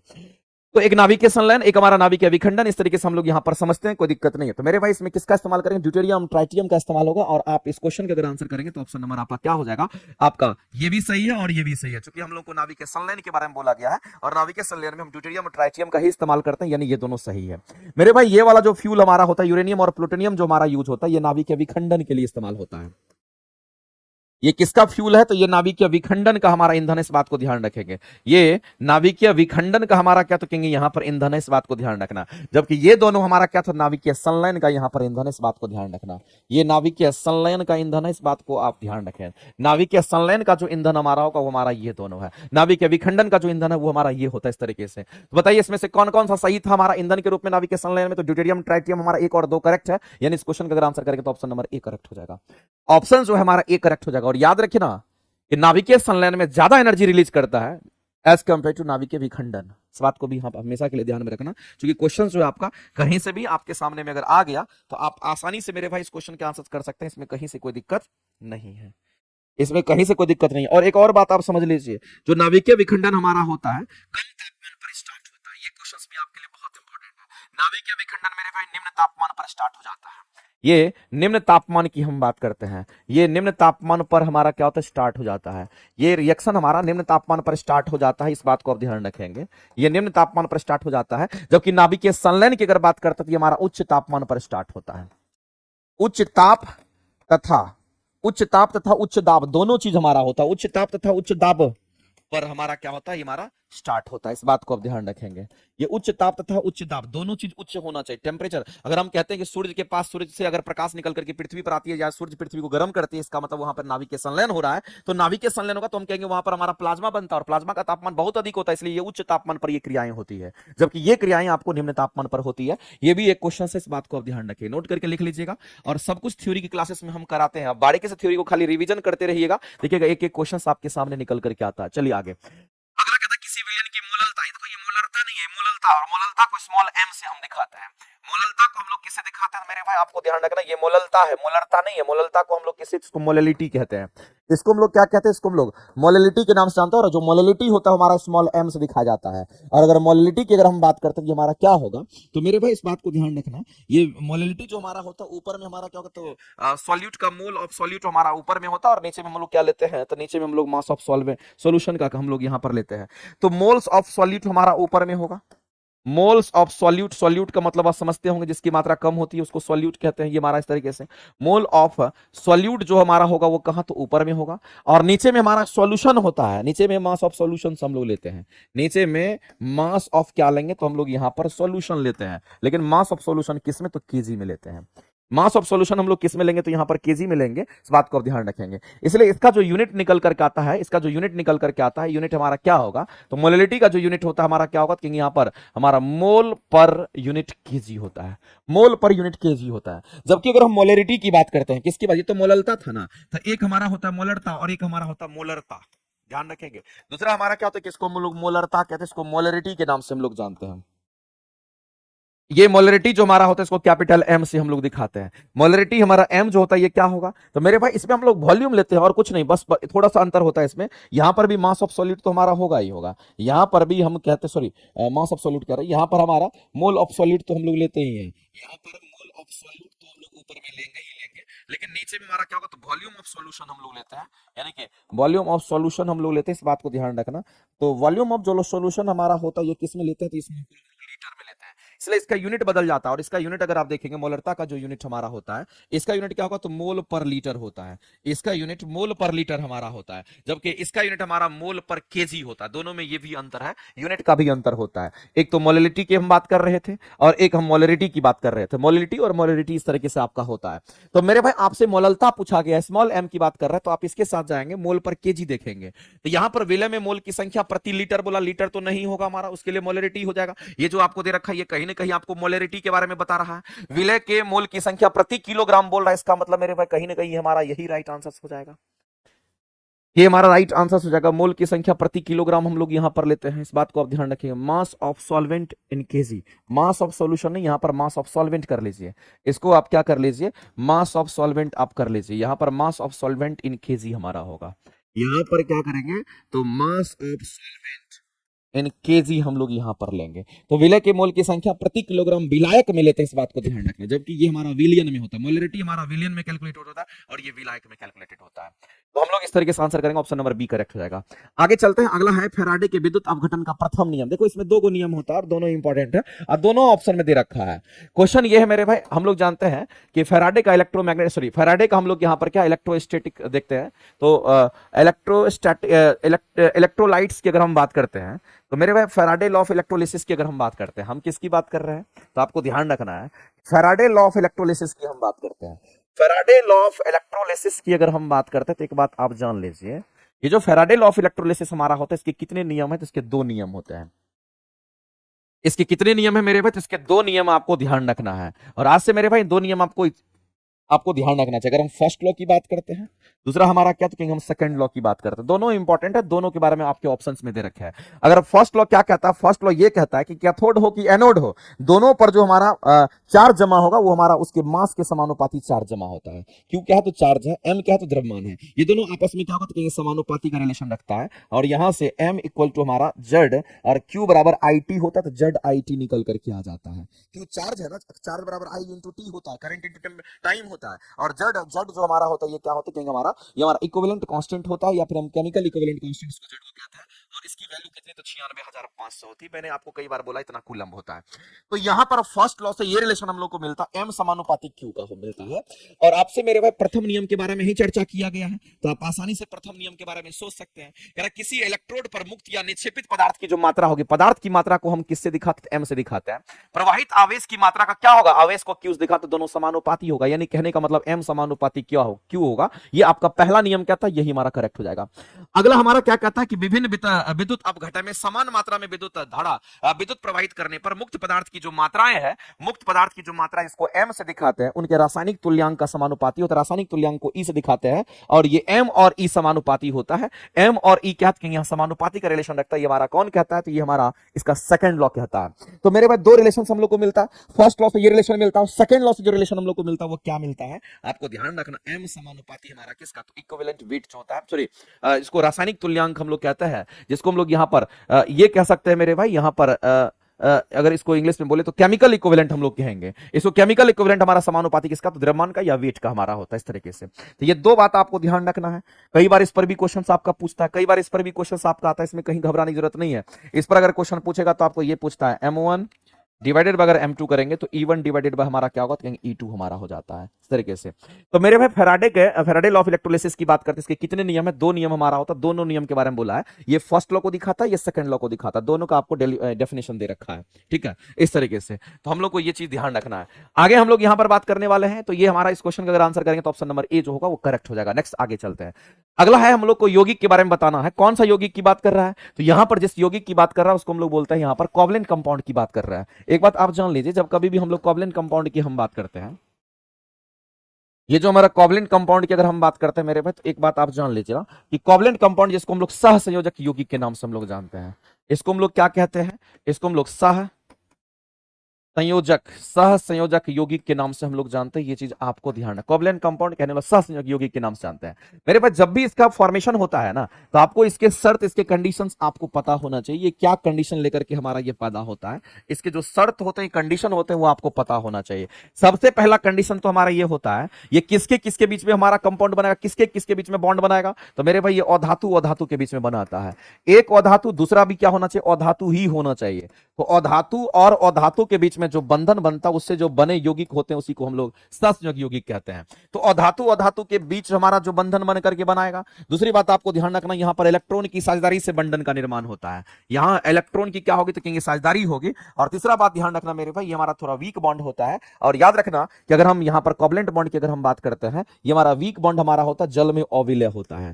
ये जल में कैसा होगा, तो ये हमारा जल में तो अविलय होता है, ये जल में अविलय होता है, ये जल में अविलय होता है। लेकिन लेकिन लेकिन कार्बनिक विलायक में क्या होगा, तो विलय होता है। लेकिन जो कार्बनिक विलायक होता है उसमें क्या होगा, तो आपको ध्यान रखना, कार्बनिक विलायक में ये विलय होता है। लेकिन ये कार्बनिक विलायक में जैसे बेंजीन वेंजीन की बात करते हैं, उसमें ये विलय होता है। कार्बनिक विलायक में क्या होगा, तो ये हमारा विलय होता है, उसमें हमारा विलय होता है। ये बात आपको ध्यान रखना है। दूसरी बात आपको ध्यान रखना, जब हम बात कर रहे थे किसके बारे में, कोवलेंट कंपाउंड की बात कर रहे थे, तो मेरे भाई ये विद्युत धारा इससे पास नहीं करती है। याद रखना, ये विद्युत का कुचालक होता है।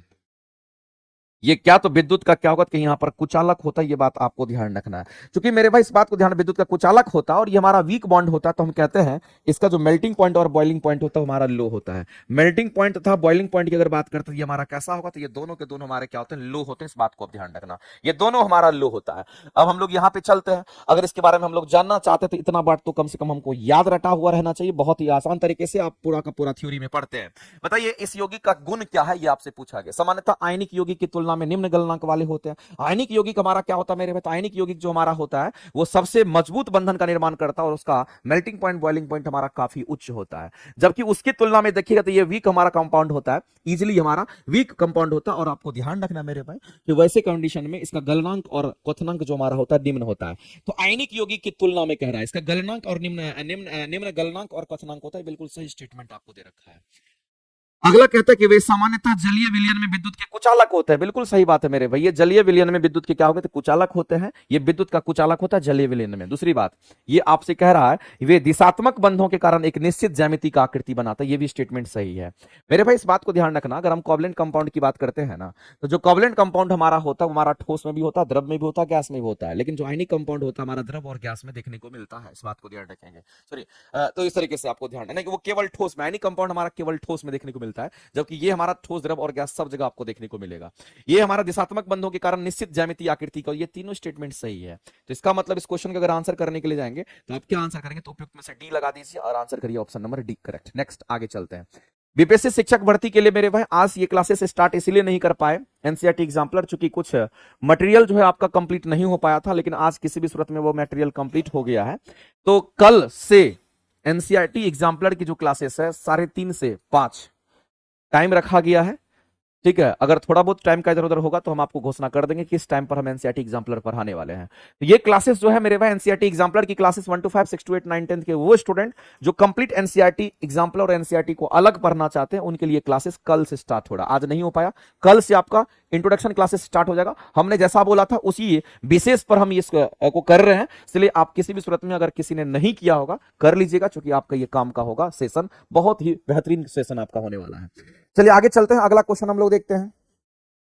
अगला कह रहा है कि कोरोजन को रोकने के लिए, कोरोजन को क्या करने के लिए, रोकने के लिए कैथोडिक संरक्षण, हमारा कैथोडिक प्रोटेक्शन, संरक्षित की जाने वाली धातु कैसी होनी चाहिए। मेरे भाई हम लोग जानते हैं जबकि कोरोजन को रोकना होगा तो कोरोजन मतलब क्या होता है, जंग लगना। कोरोजन का मतलब होता है जंग लगना, इस बात को ध्यान रखना। अगर हम कोरोजन की बात करते हैं इसका मतलब क्या होता है, हम सभी लोग जानते हैं कि कोरोजन का मतलब होता है जंग लगना। इस बात को ध्यान रखना, कोरोजन का मतलब क्या होगा, तो हम कहेंगे यहां पर जंग लगने की हम बात कर रहे हैं। और जब कभी भी मेरे भाई जंग लगने से अगर रोकना होगा तो इसको रोकने के लिए आप क्या करेंगे, इसको रोकने के लिए आप क्या करेंगे, तो इसको रोकने के लिए आपको क्या करना पड़ेगा, तो आपको मेरे भाई जिंक का लेप लगाना पड़ता है। जिंक का क्या करना, जिंक की परत आपको चढ़ानी पड़ती है, जिंक की परत चढ़ानी होती है, जिंक की परत चढ़ानी होती है। दूसरी बात, जंग लगता किसके कारण है, मेरे भाई जंग लगने का जो कारण है वो हमारा ऑक्सीकरण है।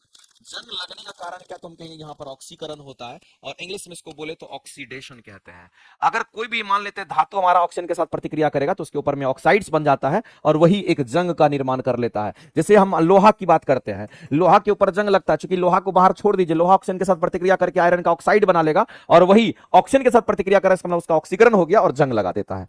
लेकिन अगर रोकना है, जंग लगने से रोकना है, तो उस पर क्या करेंगे, जिंक का लेप लगा देते हैं। इस तरीके से अगर आप जिंक का लेप लगा देंगे तो फिर वो हमारा उसमें जंग नहीं पकड़ता है। तो मामला यह है मेरे भाई कि जो जिंक हमारा होता है ये हमारा एनोड का होता है। कह रहा है कि संरक्षण को रोकने की विधि कैथोडिक संरक्षण, कैथोडिक प्रोटेक्शन में संरक्षित की जाने वाली धातु को क्या करते हैं, एनोड बनाते हैं। एनोड बनाते हैं, धातु को एनोड बनाते हैं, या फिर कैथोड बनाया जाता है जिससे एक अधिक क्रियाशील धातु से जोड़ा जाता है, बाहरी स्रोत के इलेक्ट्रॉन प्रदान किए जाते हैं, अक्रिय धातु से लेपित किया जाता है। अक्रिय धातु से लेपित तो नहीं करते हैं, ये तो मेरे पर निहायत गलत है, ये तो हमारा होगा नहीं। बाहरी स्रोत से इलेक्ट्रॉन प्रदान किए जाते हैं। बाहरी स्रोत से इलेक्ट्रॉन प्रदान किए जाने का मतलब होता है कि अगर जंग लगने से बचाना है तो आपको रिडक्शन कराना पड़ेगा। क्या कराना पड़ेगा, तो ये भी आप कह सकते हैं रोकने के लिए आपको रिडक्शन कराना पड़ेगा।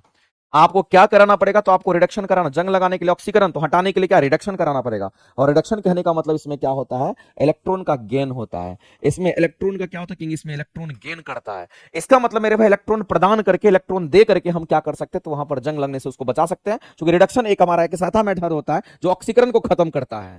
तो मेरे भाई इसमें इलेक्ट्रॉन दे करके हम लोग क्या करते हैं, रिडक्शन करा के खत्म कर सकते हैं। ये स्टेटमेंट तो सही है।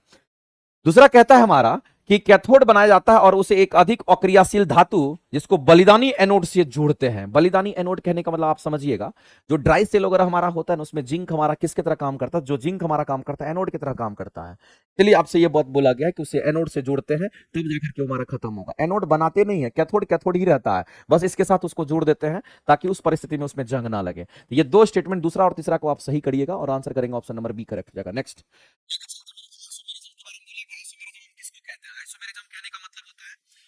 आइसोमेरिज्म में संरचनात्मक तो यवी स्ट्रक्चरल आइसोमेरिज्म यौगिक हैं जिनके क्या होंगे। तो मेरे भाई आपको ध्यान रखना है आइसोमर्स या आइसोमेरिज्म की अगर हम बात करते हैं वो हमारा क्या होता है। तो सबसे पहला चीज तो आपको आइसोमर समझ में आना चाहिए, जिसको समावयवी के नाम से हम लोग जानते हैं, जिसको हम लोग क्या कहते हैं, समावयवी के नाम से जानते हैं, ये हमारा आइसोमर होता है। लेकिन आइसोमर हम उसको कहते हैं, आइसोमर हम उसको कहते हैं, क्या होता है आइसोमर में, तो आपको ध्यान रखना केमिकल फॉर्मूला सेम होगा लेकिन स्ट्रक्चर अलग अलग होता है। इसका केमिकल फॉर्मूला क्या होगा, क्योंकि इसका जो केमिकल फॉर्मूला होता है ये सेम होता है। इसके केमिकल फॉर्मूला की अगर बात करते हैं ये कैसा होगा, क्योंकि यहाँ पर सेम होता है, जबकि इसका स्ट्रक्चर जो बनता है वो कैसा होता है, क्योंकि इसकी संरचना जो होती है, स्ट्रक्चर जो होता है हमारा कैसा होगा, तो वो डिफरेंट होगा। स्ट्रक्चर डिफरेंट होगा, उसी को हम लोग कहते हैं, इस बात को ध्यान रखना। तो मेरे भाई अणुसूत्र तो समान होंगे, केमिकल फॉर्मूला मतलब अणुसूत्र तो समान होंगे, लेकिन संरचना सूत्र हमारा भिन्न होगा। पहला ही स्टेटमेंट यहाँ पर दे रखा है और आंसर करेंगे ऑप्शन नंबर ए, आपका करेक्ट हो जाएगा। दूसरा यहाँ पर गलत दे रखा है और इस तरीके से हम आंसर क्या करेंगे, ऑप्शन नंबर ए आपका राइट हो जाएगा। कोई भी आप एलिमेंट में आप देख लीजिए, आप उसका आइसोमर निकाल सकते हैं। अगला क्वेश्चन कहता है कि ग्लूकोज और फ्रुक्टोज हमारा क्या है। तो मेरे पास ग्लूकोज और फ्रक्टोज हमारा मोनोमर होता है। ये क्या है, तो इसको हम लोग कहते हैं, यहाँ पर ग्लूकोज दे रखा है, मोनोसैकेराइड, सॉरी मोनोमर नहीं, मोनोसैकेराइड्स हम लोग कहेंगे, ये दोनों के दोनों मोनोसैकेराइड्स हैं। और आप तो जानते होंगे मेरे भाई कि ग्लूकोज की हम बात करते हैं, फ्रक्टोज की हम बात करते हैं, ये सब क्या है, ये सब मोनोसैकेराइड्स का हमारा एग्जांपल्स होता है, इस बात को ध्यान रखेंगे।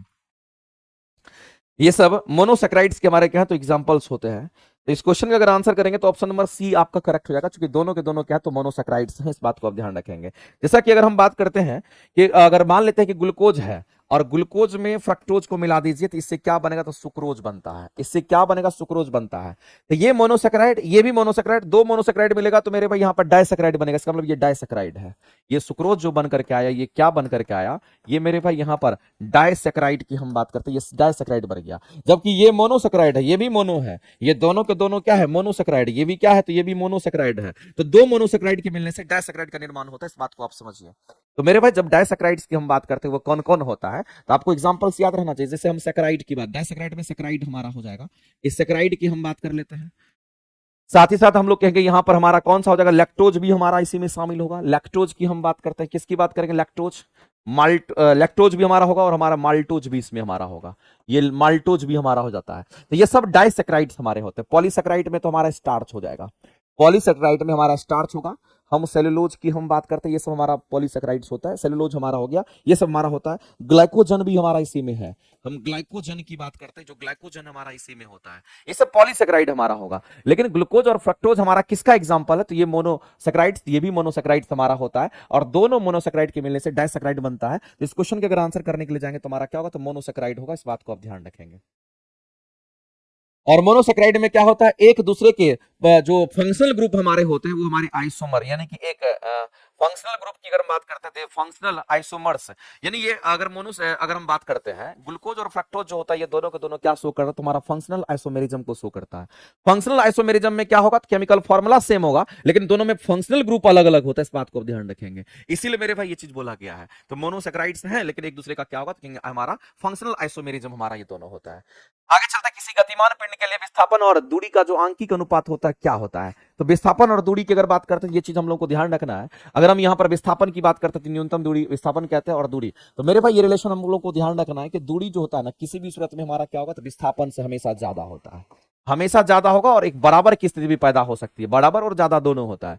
लेकिन आपसे जो अनुपात पूछा है वो विस्थापन और दूरी का अनुपात पूछा है, आपसे विस्थापन और दूरी का अनुपात पूछा है। एक काम करते हैं, विस्थापन और दूरी का अनुपात अगर निकालना है तो दोनों तरफ दूरी से डिवाइड कर देते हैं। यहां भी दूरी से आप, ये रिलेशन तो होता ही होता है, लेकिन यहां पर दूरी से आप डिवाइड कर दीजिए, दूरी बटा दूरी, और यहां पर विस्थापन बटा दूरी निकल करके आ जाएगा। तो मेरे भाई हमको विस्थापन बटा दूरी चाहिए ना, इसकी वैल्यू तो 1 हो जाएगी, तो यहां तो 1 हो गया। ये हमारा इस तरीके से हम कहते हैं कि हमारा ये विस्थापन ऊपर में और नीचे में हमारा क्या कहेंगे, दूरी। और रिलेशन हम लोग को किसका चाहिए, तो विस्थापन और दूरी का चाहिए था।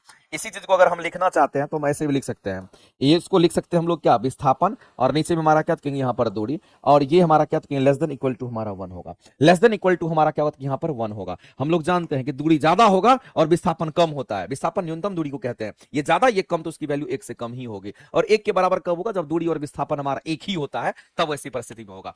लेकिन आपको ध्यान रखना है कि ये हमारा कैसा होगा, तो 1 से कम भी होगा, 1 के बराबर भी होगा। तो हम दोनों कंडीशन लेकर के चलेंगे, क्योंकि दोनों कंडीशंस को सेटिस्फाइड करेगा, तो आंसर करेंगे ऑप्शन नंबर हमारा सी करेक्ट हो जाएगा। ऑप्शंस हमारे सी राइट हो जाएंगे। नेक्स्ट अगला मेरे भाई, फर्मेंटेशन की प्रक्रिया में अंतिम इलेक्ट्रॉन स्वीकारता कौन है, ये आपसे पूछा गया। सबसे पहले तो आप ये समझ लीजिए, फर्मेंटेशन फर्मेंटेशन का जो प्रोसेस हमारा होता है, ये ग्लूकोज बना, सॉरी, फर्मेंटेशन हमारा किसके लिए इस्तेमाल होता है, तो हमारा ये अल्कोहल बनाने की विधि होती है, इस बात को ध्यान रखना। किण्वन विधि की अगर हम बात करते हैं तो आपको ये बात जान लेना है मेरे भाई, किण्वन विधि से हम लोग क्या बनाते हैं, जो किण्वन विधि हमारा होता है इसको शराब बनाने की विधि कहते हैं, ध्यान रखेंगे।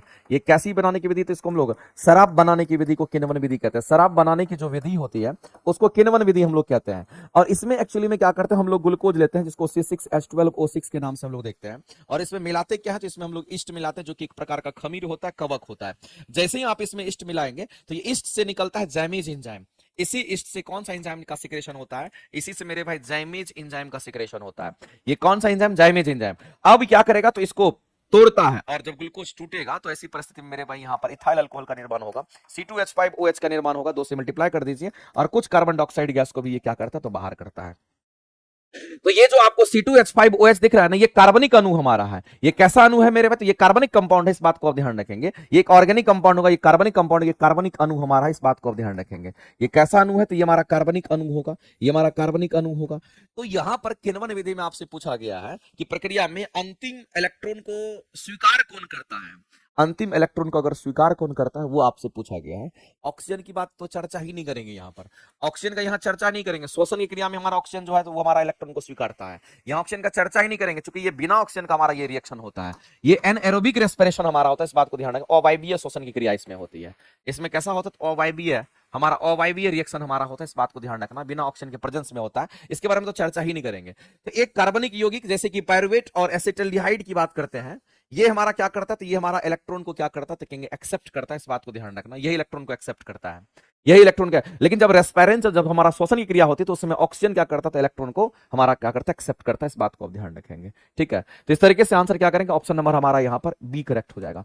आगे चलते हैं, अगला हम लोगों को मिलान करना है और आपको बताना है। तो इसमें आपको ब्रॉन्स्टेड लोरी आपको अम्ल और ब्रॉन्स्टेड लोरी आपको क्या होता है, यहाँ पर क्षार भी होता है। मेरे भाई इसमें आपको ध्यान रखना है, हम किसकी बात कर रहे हैं, तो इसमें दो बात आपको ध्यान रखना है। अगर ब्रॉन्स्टेड लॉरी एसिड की बात करते हैं, इसमें दो चीज हमारा है, एक तो ब्रॉन्स्टेड लॉरी एसिड हमारा होता है, और दूसरा हमारा क्या होता है, इसी में हमारा ब्रॉन्स्टेड लॉरी हमारा बेस होता है। ये हमारा क्या होगा, तुम कहेंगे एक तो हमारा क्षार होगा, एक हमारा अम्ल होता है। और इन दोनों में आपको ध्यान रखना, एक में प्रोटॉन का त्याग होता है तो एक में प्रोटॉन क्या करता है, तो ग्रहण करता है, इस बात को आप ध्यान रखें। एक में प्रोटॉन का त्याग होगा तो एक में प्रोटॉन को क्या करता है, तो ग्रहण करता है, ये बात आपको ध्यान रखना है। अगर हम इसकी बात करते हैं कौन त्याग करेगा और कौन ग्रहण करेगा, तो उसके हिसाब से ये हमारा आंसर है। तो मेरे भाई ब्रॉन्स्टेड जो लॉरी एसिड होता है वो प्रोटॉन का डोनर होता है। ये हमारा प्रोटॉन का क्या होता है, ये हमारा प्रोटॉन डोनर होता है, ये प्रोटॉन का त्याग करता है, ये डोनर डोनेट करता है। लेकिन ये प्रोटॉन का क्या होता है, एक्सेप्टर होता है, इस बात को ध्यान रखेंगे। ये प्रोटॉन का क्या होगा, तो हमारा एक्सेप्टर होता है, इस बात को आप ध्यान रखेंगे। इसको प्रोटॉन का एक्सेप्टर, इसको डोनर कहते हैं। ये दो बात आपको लिख लेना है मेरे भाई इस तरीके से। तो एक हमारा एक्सेप्टर होगा तो एक हमारा क्या कहलाएगा, तो यहाँ पर डोनर कहलाता है, इसको आप ध्यान रखेंगे। तो यहाँ पर अगर हम लोग बात करते हैं ब्रॉन्स्टेड लॉरी एसिड की बात करते हैं हम, इसके लिए हमारा क्या होगा, तो एसिड हमारा प्रोटॉन का डोनर होगा। इसका मतलब है कि हमारा अगर डोनर होगा, इसका मिलान इसके साथ करा दीजिए, इसका मिलान आप इसके साथ करा दीजिए। और जो हमारा एक्सेप्टर होगा, हमारा बेस होगा, तो हम कहेंगे इसके मिलान इसके साथ करा दीजिए। इसका मतलब डी का हमारा 3 मैच कर रहा है, डी का 3 मैच कर रहा है, और बी का हमारा 1 मैच कर रहा है। बी का 1 डी का 3, बी का 1 डी का 3, बी का 1 डी का 3, बी का 1 डी का 3, बी का 1 डी का 3, एक ही बार में मिलेगा, आंसर करेंगे ऑप्शन नंबर ए। ठीक है, उसके बाद हमारा आता है, और नेक्स्ट की अगर हम बात करें आर्सेनियस एसिड की अगर हम बात करते हैं, जो H+ के कंसंट्रेशन को बढ़ाता है, जलीय विलयन में H+ के कंसंट्रेशन को बढ़ाता है, उसको हम लोग कहते हैं। तो मेरे भाई ये H+ के कंसंट्रेशन को क्या करता है, H+ के जो कंसंट्रेशन है उसको ये क्या करता है, बढ़ाता है। उसी को हम लोग क्या कहते हैं, आर्सेनियस एसिड के नाम से जानते हैं। जैसे कि एग्जांपल के रूप में अगर देखेंगे तो HCl हो गया, आप एग्जांपल के रूप में देखेंगे तो H2SO4 होगा, अलग अलग टूट करके अलग हो जाता है। या फिर नाइट्रिक एसिड HNO3 की हम बात करते हैं, ये सब एक्सेट्रा हमारा क्या करता है, जल में जैसे इसको घोलिएगा तो H+ की मात्रा बढ़ जाती है, और जब H+ की मात्रा बढ़ेगी, इसका मतलब मेरे भाई यहां पर हम सीधा कह सकते हैं उसका पीएच मान कम होगा। अगर पीएच मान कम होगा तो हमारा स्ट्रॉन्ग एसिड की तरह बिहेव करता है, इसलिए ये हमारा होता है, इस बात को ध्यान। तो हाइड्रोजन आयन के कंसंट्रेशन जल में अगर बढ़ाता है तो कौन, तो आर्सेनियस एसिड बढ़ाता है, इस बात को आप ध्यान रखेंगे। तो जल में आयन H+ आयन कौन देगा, तो हम लोग यही देगा। तो ए का हम लोग क्या मैच कराएंगे, तो 4 मैच करा देंगे। तो ए का हमारा 4 मैच कर गया, ए का हमारा 4 मैच कर गया, बी का 1, सी का 2 और डी का 3 हमारा। और लुईस एसिड जो हमारा होता है वो इलेक्ट्रॉन पेयर को एक्सेप्ट करता है। जो लुईस एसिड होता है वो इलेक्ट्रॉन पेयर को एक्सेप्ट करता है, इसका मतलब हमारा ये दो हमारा इसका मिलान हो जाएगा। ठीक है, तो ये मेरे भाई इस तरीके से आंसर करेंगे, ऑप्शन नंबर ए करेक्ट हो जाएगा। नेक्स्ट चलते हैं आगे। अगला हमारा, यदि किसी पिंड का जो विस्थापन है समय के वर्ग का अनुक्रमानुपाती, तो वह वस्तु गमन करती कैसी वेग से। मेरे भाई इस बात को ध्यान रखना, रिलेशन क्या दे रखा है, रिलेशन दे रखा है, यदि किसी पिंड का विस्थापन, विस्थापन को हम किससे दिखाते हैं, एक्स से दिखा देते हैं। समय के वर्ग कहने का मतलब समय का वर्ग हमारा इस तरह से लिखेंगे, समय का स्क्वायर लिखेंगे, और दोनों में अनुपातिक रिलेशन हमारा समानुपाती का है, इस बात को ध्यान रखेंगे। अगर हम x को समानुपाती अगर टी स्क्वायर कर देंगे, समानुपाती को जब इक्वल टू में कन्वर्ट करोगे तो एक कांस्टेंट टर्म बाहर निकलता है और ये के टी स्क्वायर बन जाता है, x इक्वल टू। अब यहां से हम लोग को क्या निकालना है, तो हम लोगों को यहां पर बताना है कि बताइए उसमें एक समान वेग होगा कि एक समान त्वरण होगा, यानी वेग त्वरण निकालना है। ये हमारा क्या है, तो कहेंगे ये हमारा यहां पर विस्थापन है, दूरी है, इसको एक बार टाइम के रिस्पेक्ट में आप डिफरेंशिएट कर दीजिए, एक बार टाइम के रिस्पेक्ट में आप डिफरेंशिएट कर दीजिए, तो यही आपको क्या देगा, तो कहेंगे यही हमारा वेग देता है, और यही वेग देगा। जब इधर डिफरेंशिएट करेंगे तो इधर भी करना पड़ेगा, और थोड़ा बहुत डिफरेंशिएशन आपको आना चाहिए। और अगर पावर में हमारा होता है तो इसको क्या लिखेंगे, तो हम कहेंगे यहां पर 2kT हमारा हो जाएगा। तो मेरे भाई एक बार डिफरेंशिएट किया तो टाइम अभी भी है, इसका मतलब वेग जो है हमारा यहाँ पर क्या, तो कहेंगे टाइम अभी भी वेरिएबल है, इसका मतलब वेग तो बदलेगा, वेग हमारा एक समान नहीं हो सकता है। एक बार और डिफरेंशिएट इसको करेंगे तो इसको क्या लिखेंगे, तो डी स्क्वायर एक्स अपन में डी टी स्क्वायर हमारा हो जाएगा, इसको हम लोग त्वरण कह देंगे, इस बात को ध्यान रखना। जब इधर डिफरेंशिएट करेंगे तो इसको भी करना पड़ेगा, तो हम कहेंगे यहाँ पर टाइम अब खत्म हो जाएगा, ये हमारा कांस्टेंट टर्म हमारा दे देगा। इससे ये पता चल रहा है कि अगर इस तरह का रिलेशन हमें कहीं भी मिलता है, अगर इस तरह का रिलेशन कहीं भी मिलता है कि विस्थापन समानुपाती हमारा टाइम के स्क्वायर का होगा, तो आप मेरे भाई हमेशा के लिए याद रख लेना कि उसका त्वरण जो होगा हमारा नियत होगा, तभी ऐसा पॉसिबल है, अदरवाइज पॉसिबल नहीं है। अगर त्वरण एक समान होगा तो याद रखना कि दूरी और टाइम में जो रिलेशन होगा हमारा कैसा होगा, तो कहेंगे दूरी समानुपाती समय के स्क्वायर का होगा, हमेशा के लिए होगा, इस बात को ध्यान रखना। और इस क्वेश्चन का आंसर करेंगे ऑप्शन नंबर बी। याद रख लेना इस तरीके से, अगर त्वरण का मान कांस्टेंट होगा, अगर त्वरण का मान कांस्टेंट, अगर त्वरण एक समान त्वरण से कोई गति, अगर गाड़ी गति कर रही है, याद रखना दूरी समानुपाती किसका, तो कहेंगे समय के स्क्वायर का होता है। अगला हम लोग देखते हैं कोलाइडल सॉल्यूशन की बात करते हैं। टिंडल प्रभाव जो देते हैं वो किसके कारण देता है, ये क्वेश्चन आपसे पूछ रहा है। टिंडल इफेक्ट की हम बात करते हैं, बताइए मेरे भाई किसके कारण दे रखा है। तो एक बात आपको ध्यान रखना है, हम लोग जब सॉल्यूशंस की बात करते हैं, किसकी बात करते हैं, जब हम सॉल्यूशन की बात करते हैं, विलियन की बात करते हैं, एक बात आप जान लीजिए कि जो हमारा विलियन है, जो हमारा सॉल्यूशन, ये तीन तरह का होता है। एक को हम लोग यहाँ पर क्या कहते हैं, तो एक को हम ट्रू सॉल्यूशन के नाम से जानते हैं, दूसरे को हम लोग क्या कहते हैं मेरे भाई, कोलाइडल सॉल्यूशन कहते हैं, इस बात को आप ध्यान रखना। दूसरा हमारा कोलाइडल सॉल्यूशन होता है, और तीसरे की अगर हम बात करते हैं, तीसरे को हम लोग सस्पेंशन कहते हैं। तीसरे को क्या कहेंगे, तो इसको हम लोग यहाँ पर सस्पेंशन के नाम से जानते हैं, ये बात आपको ध्यान रखना। अगर ट्रू सॉल्यूशन की बात करते हैं मेरे भाई, तो साइज बहुत छोटा होता है, और जब साइज बहुत छोटा होगा तो ये प्रकाश का प्रकीर्णन नहीं करेगा। इन दोनों में अगर हम लोग देखते हैं तो जो साइज बड़ा होता है मेरे भाई, तो हम लोग सीधा कहेंगे यहाँ पर पार्टिकल का साइज हमारा बड़ा होता है। यहाँ पर जो पार्टिकल होता है, ये हमारा पार्टिकल का साइज क्या होता है, कहेंगे यहाँ पर बड़ा होता है। पार्टिकल का साइज हमारा क्या होता है, बहुत बड़ा होता है, किसके कंपेरिजन में, कोलाइडल सॉल्यूशन के तुलना में। तो यहाँ पर मेरे भाई जो पार्टिकल्स होते हैं, ये पार्टिकल्स हमारे क्या होंगे, तो यहाँ जो पार्टिकल्स होते हैं हमारे यहाँ पर छोटे होते हैं, और यहाँ पर पार्टिकल का साइज बड़ा होता है। तो सस्पेंशन और इन दोनों में बस अंतर इतना ही है कि कोलाइडल सॉल्यूशन में क्या होता है, जो हमारे पार्टिकल्स होते हैं उसका साइज छोटा होता है, आपका जहां जो रहेगा वहीं रहेगा। सस्पेंशन में क्या होता है, पार्टिकल का साइज बड़ा होने की वजह से धीरे धीरे नीचे बैठ जाता है, सेटल डाउन हो जाता है। लेकिन याद रखना मेरे भाई कि प्रकाश का प्रकीर्णन ये भी करता है, प्रकाश का प्रकीर्णन ये भी करता है, और प्रकाश के प्रकीर्णन जो होते हैं वही हमारा टिंडल इफेक्ट को शो करता है। इसका मतलब है टिंडल इफेक्ट यहां भी होगा, टिंडल इफेक्ट वहां भी होता है, इस बात को ध्यान रखना। यहां भी आपका क्या होगा, तो हम लोग सीधा कह सकते हैं यहां भी हमारा टिंडल इफेक्ट हमारा यहां भी होगा, और साथ ही साथ मेरे भाई ध्यान रखना कि टिंडल इफेक्ट हमारा यहां भी होता है, इस बात को आप ध्यान रखेंगे। इन दोनों जगह पे हम लोग कहेंगे कैसा इफेक्ट होगा, कहेंगे हमारा टिंडल इफेक्ट होता है, इस बात को आप ध्यान रखेंगे। और टिंडल इफेक्ट जो शो करता है उसमें प्रकाश का प्रकीर्णन होता है। इसमें क्या होगा, तो इसमें प्रकाश का प्रकीर्णन होता है, ये बात आपको ध्यान रखना। प्रकाश का प्रकीर्णन होता है, यहां भी टिंडल इफेक्ट होगा, इसका मतलब यहां भी क्या होगा, कहेंगे यहां भी हमारा प्रकाश का क्या होगा, कहेंगे यहां भी प्रकाश का प्रकीर्णन होता है, ये बात आपको मेरे भाई किसी भी सूरत में आपको ध्यान रखना है। दूसरी बात यहां ध्यान रखना, अगर ट्रू सॉल्यूशन की बात करते हैं, तो जो ट्रू सॉल्यूशन उसमें साइज इतना छोटा होता है, इतना छोटा कि होमोजेनेटिकली होता है, ये होमोजीनियस होता है। ये कैसा होगा मेरे भाई, ये मिक्सचर हमारा होमोजीनियस होता है, और यहां पर टिंडल इफेक्ट शो नहीं होता है। यहां पर अगर देखेंगे तो यहां कोई टिंडल इफेक्ट हमारा नहीं दिखता, इस बात को ध्यान रखेंगे। यहां पर कोई भी टिंडल इफेक्ट तो हमारा नहीं दिखता, यहां कोई भी टिंडल इफेक्ट की अगर हम बात करते हैं तो यहां टिंडल इफेक्ट हमारा शो नहीं करता, ध्यान रखना ट्रू सॉल्यूशन में। लेकिन इन दोनों सॉल्यूशन में टिंडल इफेक्ट आपको दिखता है, लेकिन साइज में अगर अंतर होगा तो इसका साइज ज्यादा बड़ा है, इसका साइज थोड़ा छोटा होता है। लेकिन आपको ध्यान रखना ये दोनों के दोनों हमारा कैसा मिश्रण बनाते हैं, इसको हेट्रोजीनियस मिक्सचर कहते हैं। ये हमारा हेट्रोजीनियस मिक्सचर हमारा कहलाता है, इस बात को आप ध्यान रखिए। ये हमारा हेट्रोजीनियस मिक्सचर होता है, जबकि ये होमोजीनियस हमारा ट्रू सॉल्यूशन होमोजीनियस होता है। तो आपसे कह रहा है कि बताइए टिंडल इफेक्ट को दर्शाने के लिए साइज हमारा कैसा होना चाहिए। टिंडल इफेक्ट हमारा कोलाइडल के कण छोटा आकार का, कोलाइड के कण का प्रकाश का मेरे भाई जब कभी भी टिंडल इफेक्ट होता है तो प्रकाश के प्रकीर्णन के कारण होता है, इस बात को ध्यान रखना। ये किसके कारण होगा, तो प्रकाश के प्रकीर्णन, तो प्रकाश के प्रकीर्णन के कारण होता है, इस बात को आप गांठ बांध लीजिए। टिंडल इफेक्ट होता है। तो बताइए इसमें से क्वेश्चन का आंसर क्या करेंगे, ऑप्शन नंबर बी को टिक आउट करिएगा, ऑप्शन नंबर बी आपका राइट हो जाएगा। आवेश अवेश नहीं होगा, छोटा आकार नहीं होगा मेरे भाई, आंसर करके बी करेक्ट हो जाएगा। नेक्स्ट आगे चलते हैं, निम्नलिखित में से कौन सा आवश्यक amino acid essential amino acids का एग्जांपल है, ये आपसे पूछा गया। बताइए इसमें से कौन सा एसेंशियल हमारा है जो काम का होता है, उसके बारे में आपसे पूछा गया। तो आप बताइए एसेंशियल एमिनो एसिड की अगर हम बात करते हैं तो वो कौन सा होगा। नॉन एसेंशियल और एसेंशियल दोनों को याद रखना पड़ेगा। जो इसेंशियल हमारा एमिनो एसिड है उसके बारे में चर्चा करते हैं। इसेंशियल में अगर हम लोग देखते हैं तो वो कौन सा, लाइसिन वगैरह हमारा इसी में आता है। इसी में हमारा कौन आएगा, तो कहेंगे लाइसिन आएगा, याद रखना पड़ेगा मेरे भाई, और दूसरा कोई उपाय नहीं है। ल्यूसीन की बात कर, लाइसिन और ल्यूसीन की बात कर लेते हैं। उस तरह से नॉन इसेंशियल हमारा एमिनो एसिड कौन है, नॉन, जो जरूरी चीज नहीं है, नॉन एसेंशियल। अगर नॉन एसेंशियल एमिनो एसिड की अगर हम बात करते हैं वो कौन सा होगा, तो इसमें मेरे भाई याद रखना एलानिन होता है।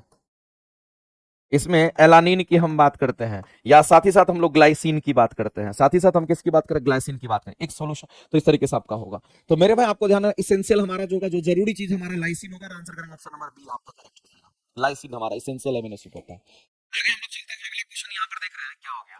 अगला हमारा तो फ्रियोन्स के बारे में बात कर रहे हैं मेरे भाई। फ्रियोन्स मेरे कहते हैं प्रशीतक को फ्रियोन्स कहते हैं, इस बात को आप ध्यान रखना।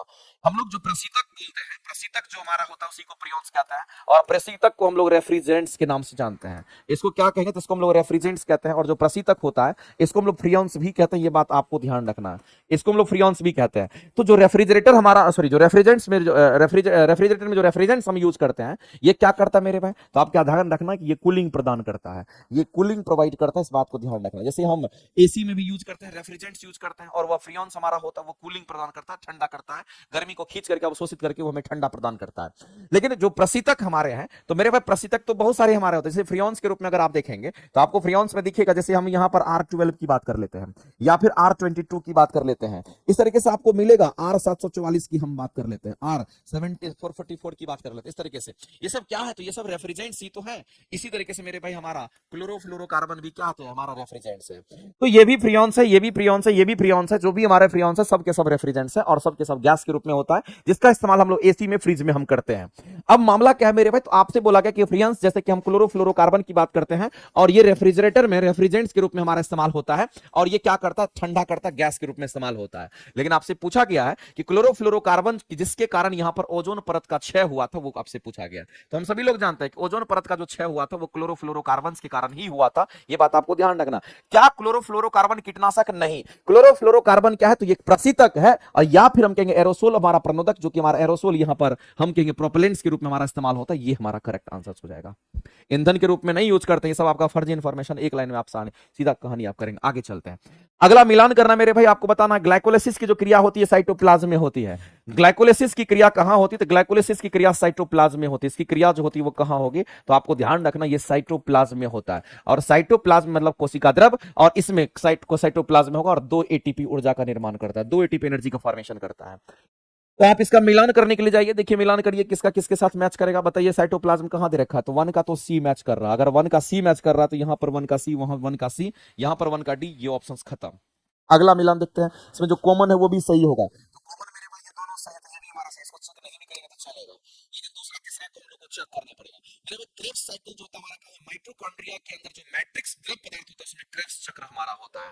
तो माइटोकॉन्ड्रिया के मैट्रिक्स में होता है, कहां पर, तो मैट्रिक्स, मैट्रिक्स माइटोकॉन्ड्रिया के अंदर एक द्रव पदार्थ होता है, इसमें होता है। इसका मतलब हमारा 2 का क्या करेंगे, तो डी मिलान करेंगे। और इसके बाद प्रकाश संश्लेषण, अगर हमारा प्रकाशिकी अभिक्रिया, इसको हम लोग लाइट रिएक्शन कहते हैं, तो ये हमारा कहां पे, तो थैलेकॉइड में होता है, इसका मतलब इसके साथ बी के साथ जाएंगे। और इलेक्ट्रॉन परिवहन श्रृंखला जो होती है ये कहां पे, तो माइटोकॉन्ड्रिया की जो आंतरिक झिल्ली होती है, और माइटोकॉन्ड्रिया की जो आंतरिक झिल्ली होती है ना, वो हमारे बहुत सारे प्रोटीन से मिलकर के बना होता है, और उसी के अंदर हमारा इलेक्ट्रॉन ट्रांसपोर्टेशन क्या होता है, चेन बना हुआ रहता है, इस बात को आप ध्यान रखेंगे। तो मेरे भाई सी डी, और यहां पर इसका मतलब एक के साथ मिलान कर दिए, c d a b correct answer हो जाएगा। और सी डी ए बी कहां है, तो सी डी ए बी हमारा पहला ऑप्शन में दे रखा है। तो इस क्वेश्चन के अगर आंसर करने के लिए जाएंगे तो ऑप्शन नंबर हमारा कौन सा होगा, पहला करेक्ट करेंगे। आगे चलते हैं, अगला मेरे भाई यहां पर दे रखा है कि central dogma of molecular biology के अनुसार आनुवांशिक सूचना का प्रवाह सामान्यतः किस दिशा में हमारा होता है, ये क्वेश्चन आपसे पूछा गया है। बताइए इस क्वेश्चन का आंसर हमारे क्या करेंगे। इसमें जो आपको दे रखा है, तो आप सभी लोग जानते हैं मेरे भाई कि हमारा कैसा होगा, कौन सा हमारा ये सही होगा। तो हम लोग जानते हैं कि डीएनए से हमारा क्या बनता है मेरे भाई, डीएनए से हमारा क्या बनेगा, तो कहेंगे डीएनए से हमारा आरएनए बनता है, या फिर आरएनए से हमारा क्या बनेगा, तो डीएनए भी बनता है। फिर आरएनए से क्या बनता है, तो कहेंगे आरएनए से फिर हमारा क्या बनेगा, तो कहेंगे यहाँ पर प्रोटीन का निर्माण होता है। आरएनए से प्रोटीन का निर्माण होता है, इस बात को ध्यान रखना। प्रोसेस हमारा अलग अलग होता है। अगर इस प्रोसेस की बात करते हैं, इसको हम लोग ट्रांसक्रिप्शन कहते हैं। इसको क्या बोलते हैं, तो ट्रांसक्रिप्शन का प्रोसेस कहते हैं हमारा। और अगर उल्टा हो रहा है, अगर डीएनए से आरएनए अगर हो रहा है तो ऐसा हो रहा है, अगर उल्टा अगर हो रहा है तो इसको ट्रांसक्रिप्शन नहीं कहेंगे, इसको हम लोग रिवर्स कह देते हैं। ये हमारा रिवर्स मतलब उल्टा, उल्टा हमारा होगा ट्रांसक्रिप्शन का जस्ट उल्टा होगा, इसी का जस्ट उल्टा होता है। और अगर आरएनए से अगर प्रोटीन बनता है इसको क्या बोलते हैं, इसको ट्रांसलेशन कहते हैं।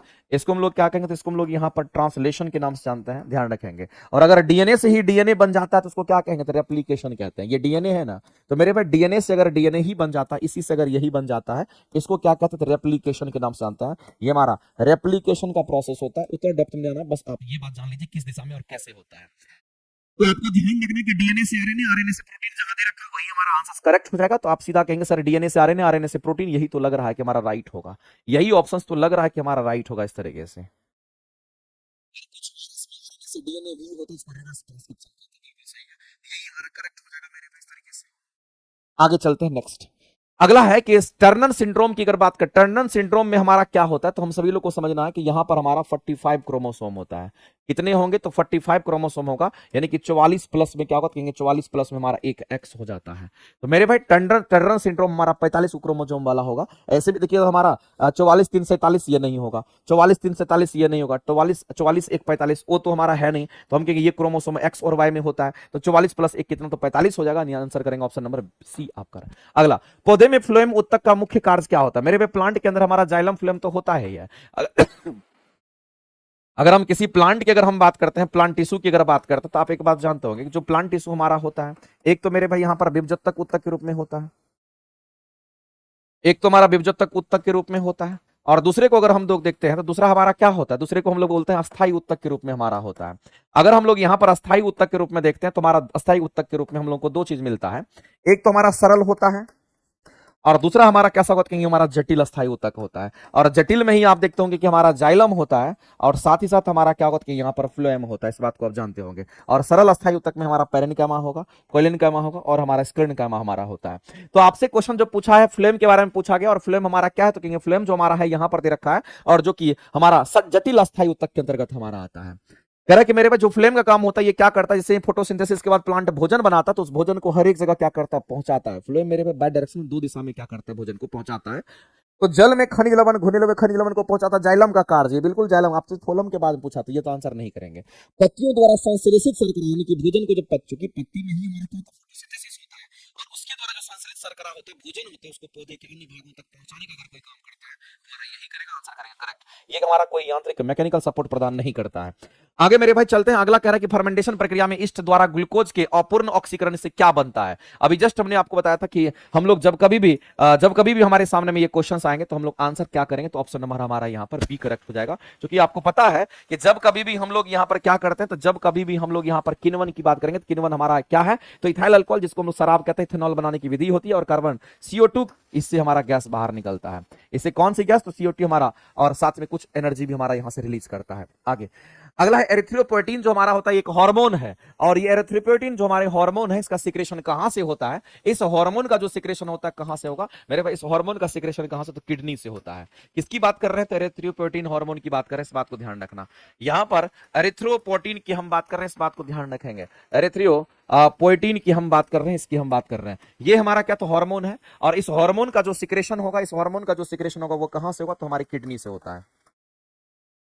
ये कहां से, तो किडनी से होता है, ये बात आपको ध्यान रखना है। और दूसरी बात है, ये हार्मोन क्या करता है, तो आरबीसी का जो निर्माण होता है, या आरबीसी के निर्माण में ये सहायक होता है, इस बात को ध्यान रखेंगे। ये आरबीसी जो रेड ब्लड सेल होता है, उसके निर्माण में ये क्या करता है, ये सहायक हो, निर्माण करता नहीं, उसके निर्माण में ये सहायक होता है, इस बात को ध्यान रखना। क्योंकि मेरे पास बात को ध्यान रखना, ये क्या करता है, तो जो लाल रक्त कोशिका के उत्पादन को क्या करता है, प्रेरित करने का काम करता है, इस बात को ध्यान रखना। और मुख्य रूप से कहां से स्रावित होता है, तो हमारी किडनी से होता है, इस बात को आप ध्यान रखेंगे।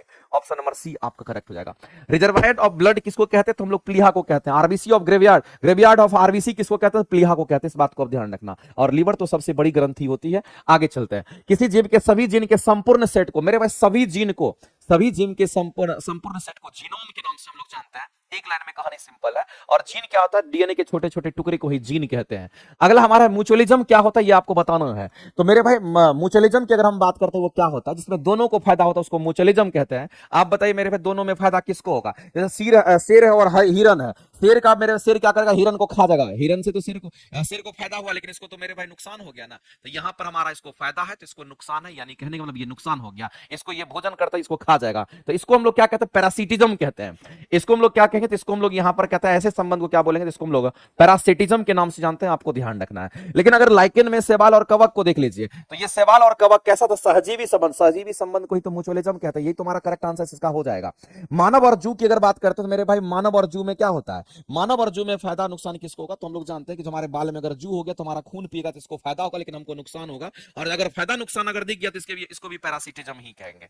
इसको भी हम लोग क्या कहेंगे, इसको भी हम लोग यहाँ पर पैरासिटिज्म के नाम से हम लोग जानते हैं, ध्यान रखेंगे। लेकिन यहाँ पर हमारा म्यूचुअलिज्म होगा, इसी को हम लोग कहते हैं यहाँ पर क्या, सिम्बायोटिक रिलेशन कहते हैं, इसी को सिम्बायोसिस कहते हैं, इसको ध्यान रखेंगे। क्योंकि शैवाल अगर भोजन बनाता तो कवक को खाने देता है, और कवक अगर घर बनाता तो शैवाल को रहने का जगह देता है, इसका मतलब इसको भी फायदा है, इसको भी फायदा, दोनों के रहने से, इस बात को ध्यान। अगला एलिसा टेस्ट जो होता है वो हमारा क्या होता है मेरे भाई, एंटीजन या एंटीबॉडी की अगर हम बात करते हैं, अगर मान लेते हैं इम्यून सिस्टम की उपस्थिति का पता लगाता है, एचआईवी संक्रमण के निदान के लिए पता लगाता है, तो हमारा क्या होगा, तो सीधा आंसर करेंगे यही मेरे भाई। रक्त शर्करा का जो स्तर होता है, ये हम लोग को अगर पता लगाना है तो हम लोग इसको डायबिटीज टेस्ट से पता लगाते हैं। किससे लगाते हैं, तो जो डायबिटीज टेस्ट होता है उससे पता लगाते हैं, डायबिटीज टेस्ट से पता लगाते हैं। और डायबिटीज टेस्ट हमारा कैसे होता है, तो फैलिंग सॉल्यूशन से होता है। ये किससे होगा, तो ये आपको ध्यान रखना है, ये हमारा फैलिंग सॉल्यूशन का इस्तेमाल करते हैं, और फैलिंग सॉल्यूशन से हम लोग डायबिटीज टेस्ट का पता लगाते हैं, ध्यान रखेंगे। आगे चलते हैं, अगला हमारा मिलान करना, बहुत इजी क्वेश्चन से बताइए मेरे पे, मेडुला ऑब्लांगाटा जो हमारे पश्च मस्तिष्क का भाग होता है, ये अनैच्छिक क्रिया को कंट्रोल करता है, अनैच्छिक क्रिया को नियंत्रण करने वाला हमारा यहाँ पर है। इसका मतलब सी का मिलान हमारा किसके साथ, तो मन के साथ। कई बार आप पढ़ चुके होंगे, बार बार कराने की जरूरत नहीं है। सी का 4 हटा दीजिए, सी का 4 हटा दीजिए, आप मिला लीजिएगा, बहुत ईजी है ये क्वेश्चन, तो आप खुद ब खुद कर लीजिएगा। आगे चलते हैं, अगला क्वेश्चन आपके सामने है कि ऑटो इम्यून रोग जो होता है, जो ऑटो इम्यून रोग हमारा है, ये एग्जांपल किसका है, तो ये एग्जांपल मेरे भाई आपको ध्यान रखना है, ये हमारा एर्थराइटिस से हमारा आता है, या फिर हम कहेंगे टाइप 1 हमारा डायबिटीज से रिलेटेड है।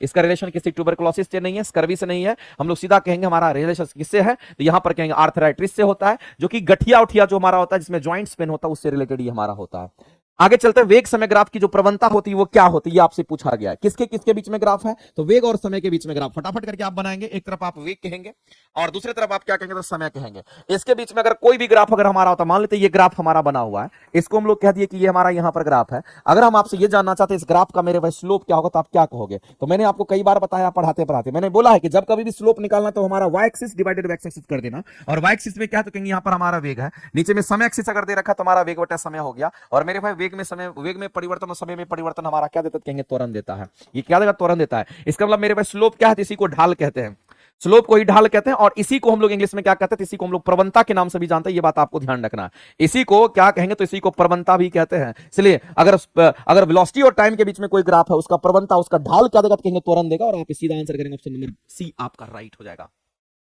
कभी भी किसी भी ग्राफ का अगर आप स्लोप निकालते हैं, हमेशा y एक्सिस में डिवाइड कर देना, x एक्सिस से निकल जाएगा।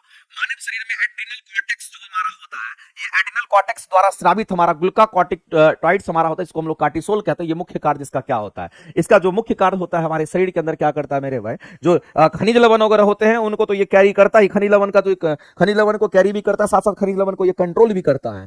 तो मेरे भाई इस बात को ध्यान रखना, ये कार्टिसोल होता है, इसका मेन काम क्या होता है, खनिज लवण को कंट्रोल करना। ये चीज आपको ध्यान रखना, ये खनिज लवण को क्या करता है, जो खनिज लवण होता है उसको कंट्रोल करने का काम करता है। दूसरी बात आपको ध्यान रखना, जो कार्बोहाइड्रेट है, वसा है, या फिर प्रोटीन की बात करते हैं, तो उसके पाचन के लिए भी हमारा सहायक होता है, इस बात को ध्यान रखेंगे। और तनाव प्रतिक्रिया अगर बात करते हैं, उसको भी हमारा सूजन रोधी प्रभाव या फिर तनाव प्रतिक्रिया की बात करते हैं, उससे ये रिलेटेड हमारा होता है, इस बात को आप ध्यान रखेंगे। नेक्स्ट आगे चलते हैं, क्लोनिंग हमारा क्या होता है मेरे भाई, क्लोनिंग हमारा क्या है, तो क्लोनिंग हमारा अनुवांशिक रूप से अगर देखेंगे तो ये आपको केवल एक जनक के पूर्ण रूप से ही समान आपके होंगे, उसमें कोई परिवर्तन नहीं होता, उसी को क्लोनिंग कहते हैं। स्तनधारी में निषेचन कहां होता था, आप सभी लोग जानते हैं, हमारा फैलोपियन ट्यूब में होता है, यानी कि अंडवाहिनी में होता है, वो विडक्ट में होता है। और इस क्वेश्चन का अगर आंसर करेंगे तो ऑप्शन नंबर आपका यहां पर ये करेक्ट हो जाएगा। इस तरीके से मेरे भाई ध्यान रखना। तो आज के जो 40 क्वेश्चन है वो आपका यहां पर खत्म हो रहा है, लेकिन ध्यान रखेंगे मेरे भाई, धीरे धीरे आगे करके थोड़ा क्वेश्चन लेंदी हो जा रहा है, जिसकी वजह से टाइम थोड़ा कंज्यूम ज्यादा हो जा रहा है। लेकिन हमारा कोशिश रहेगा कि एट ए टाइम 8:30 बजे हम आपकी क्लासेस को कंटिन्यू करके खत्म करेंगे, क्योंकि थोड़ा क्वेश्चन बड़ा बड़ा रहता है, थोड़ा टाइम लग जाता है।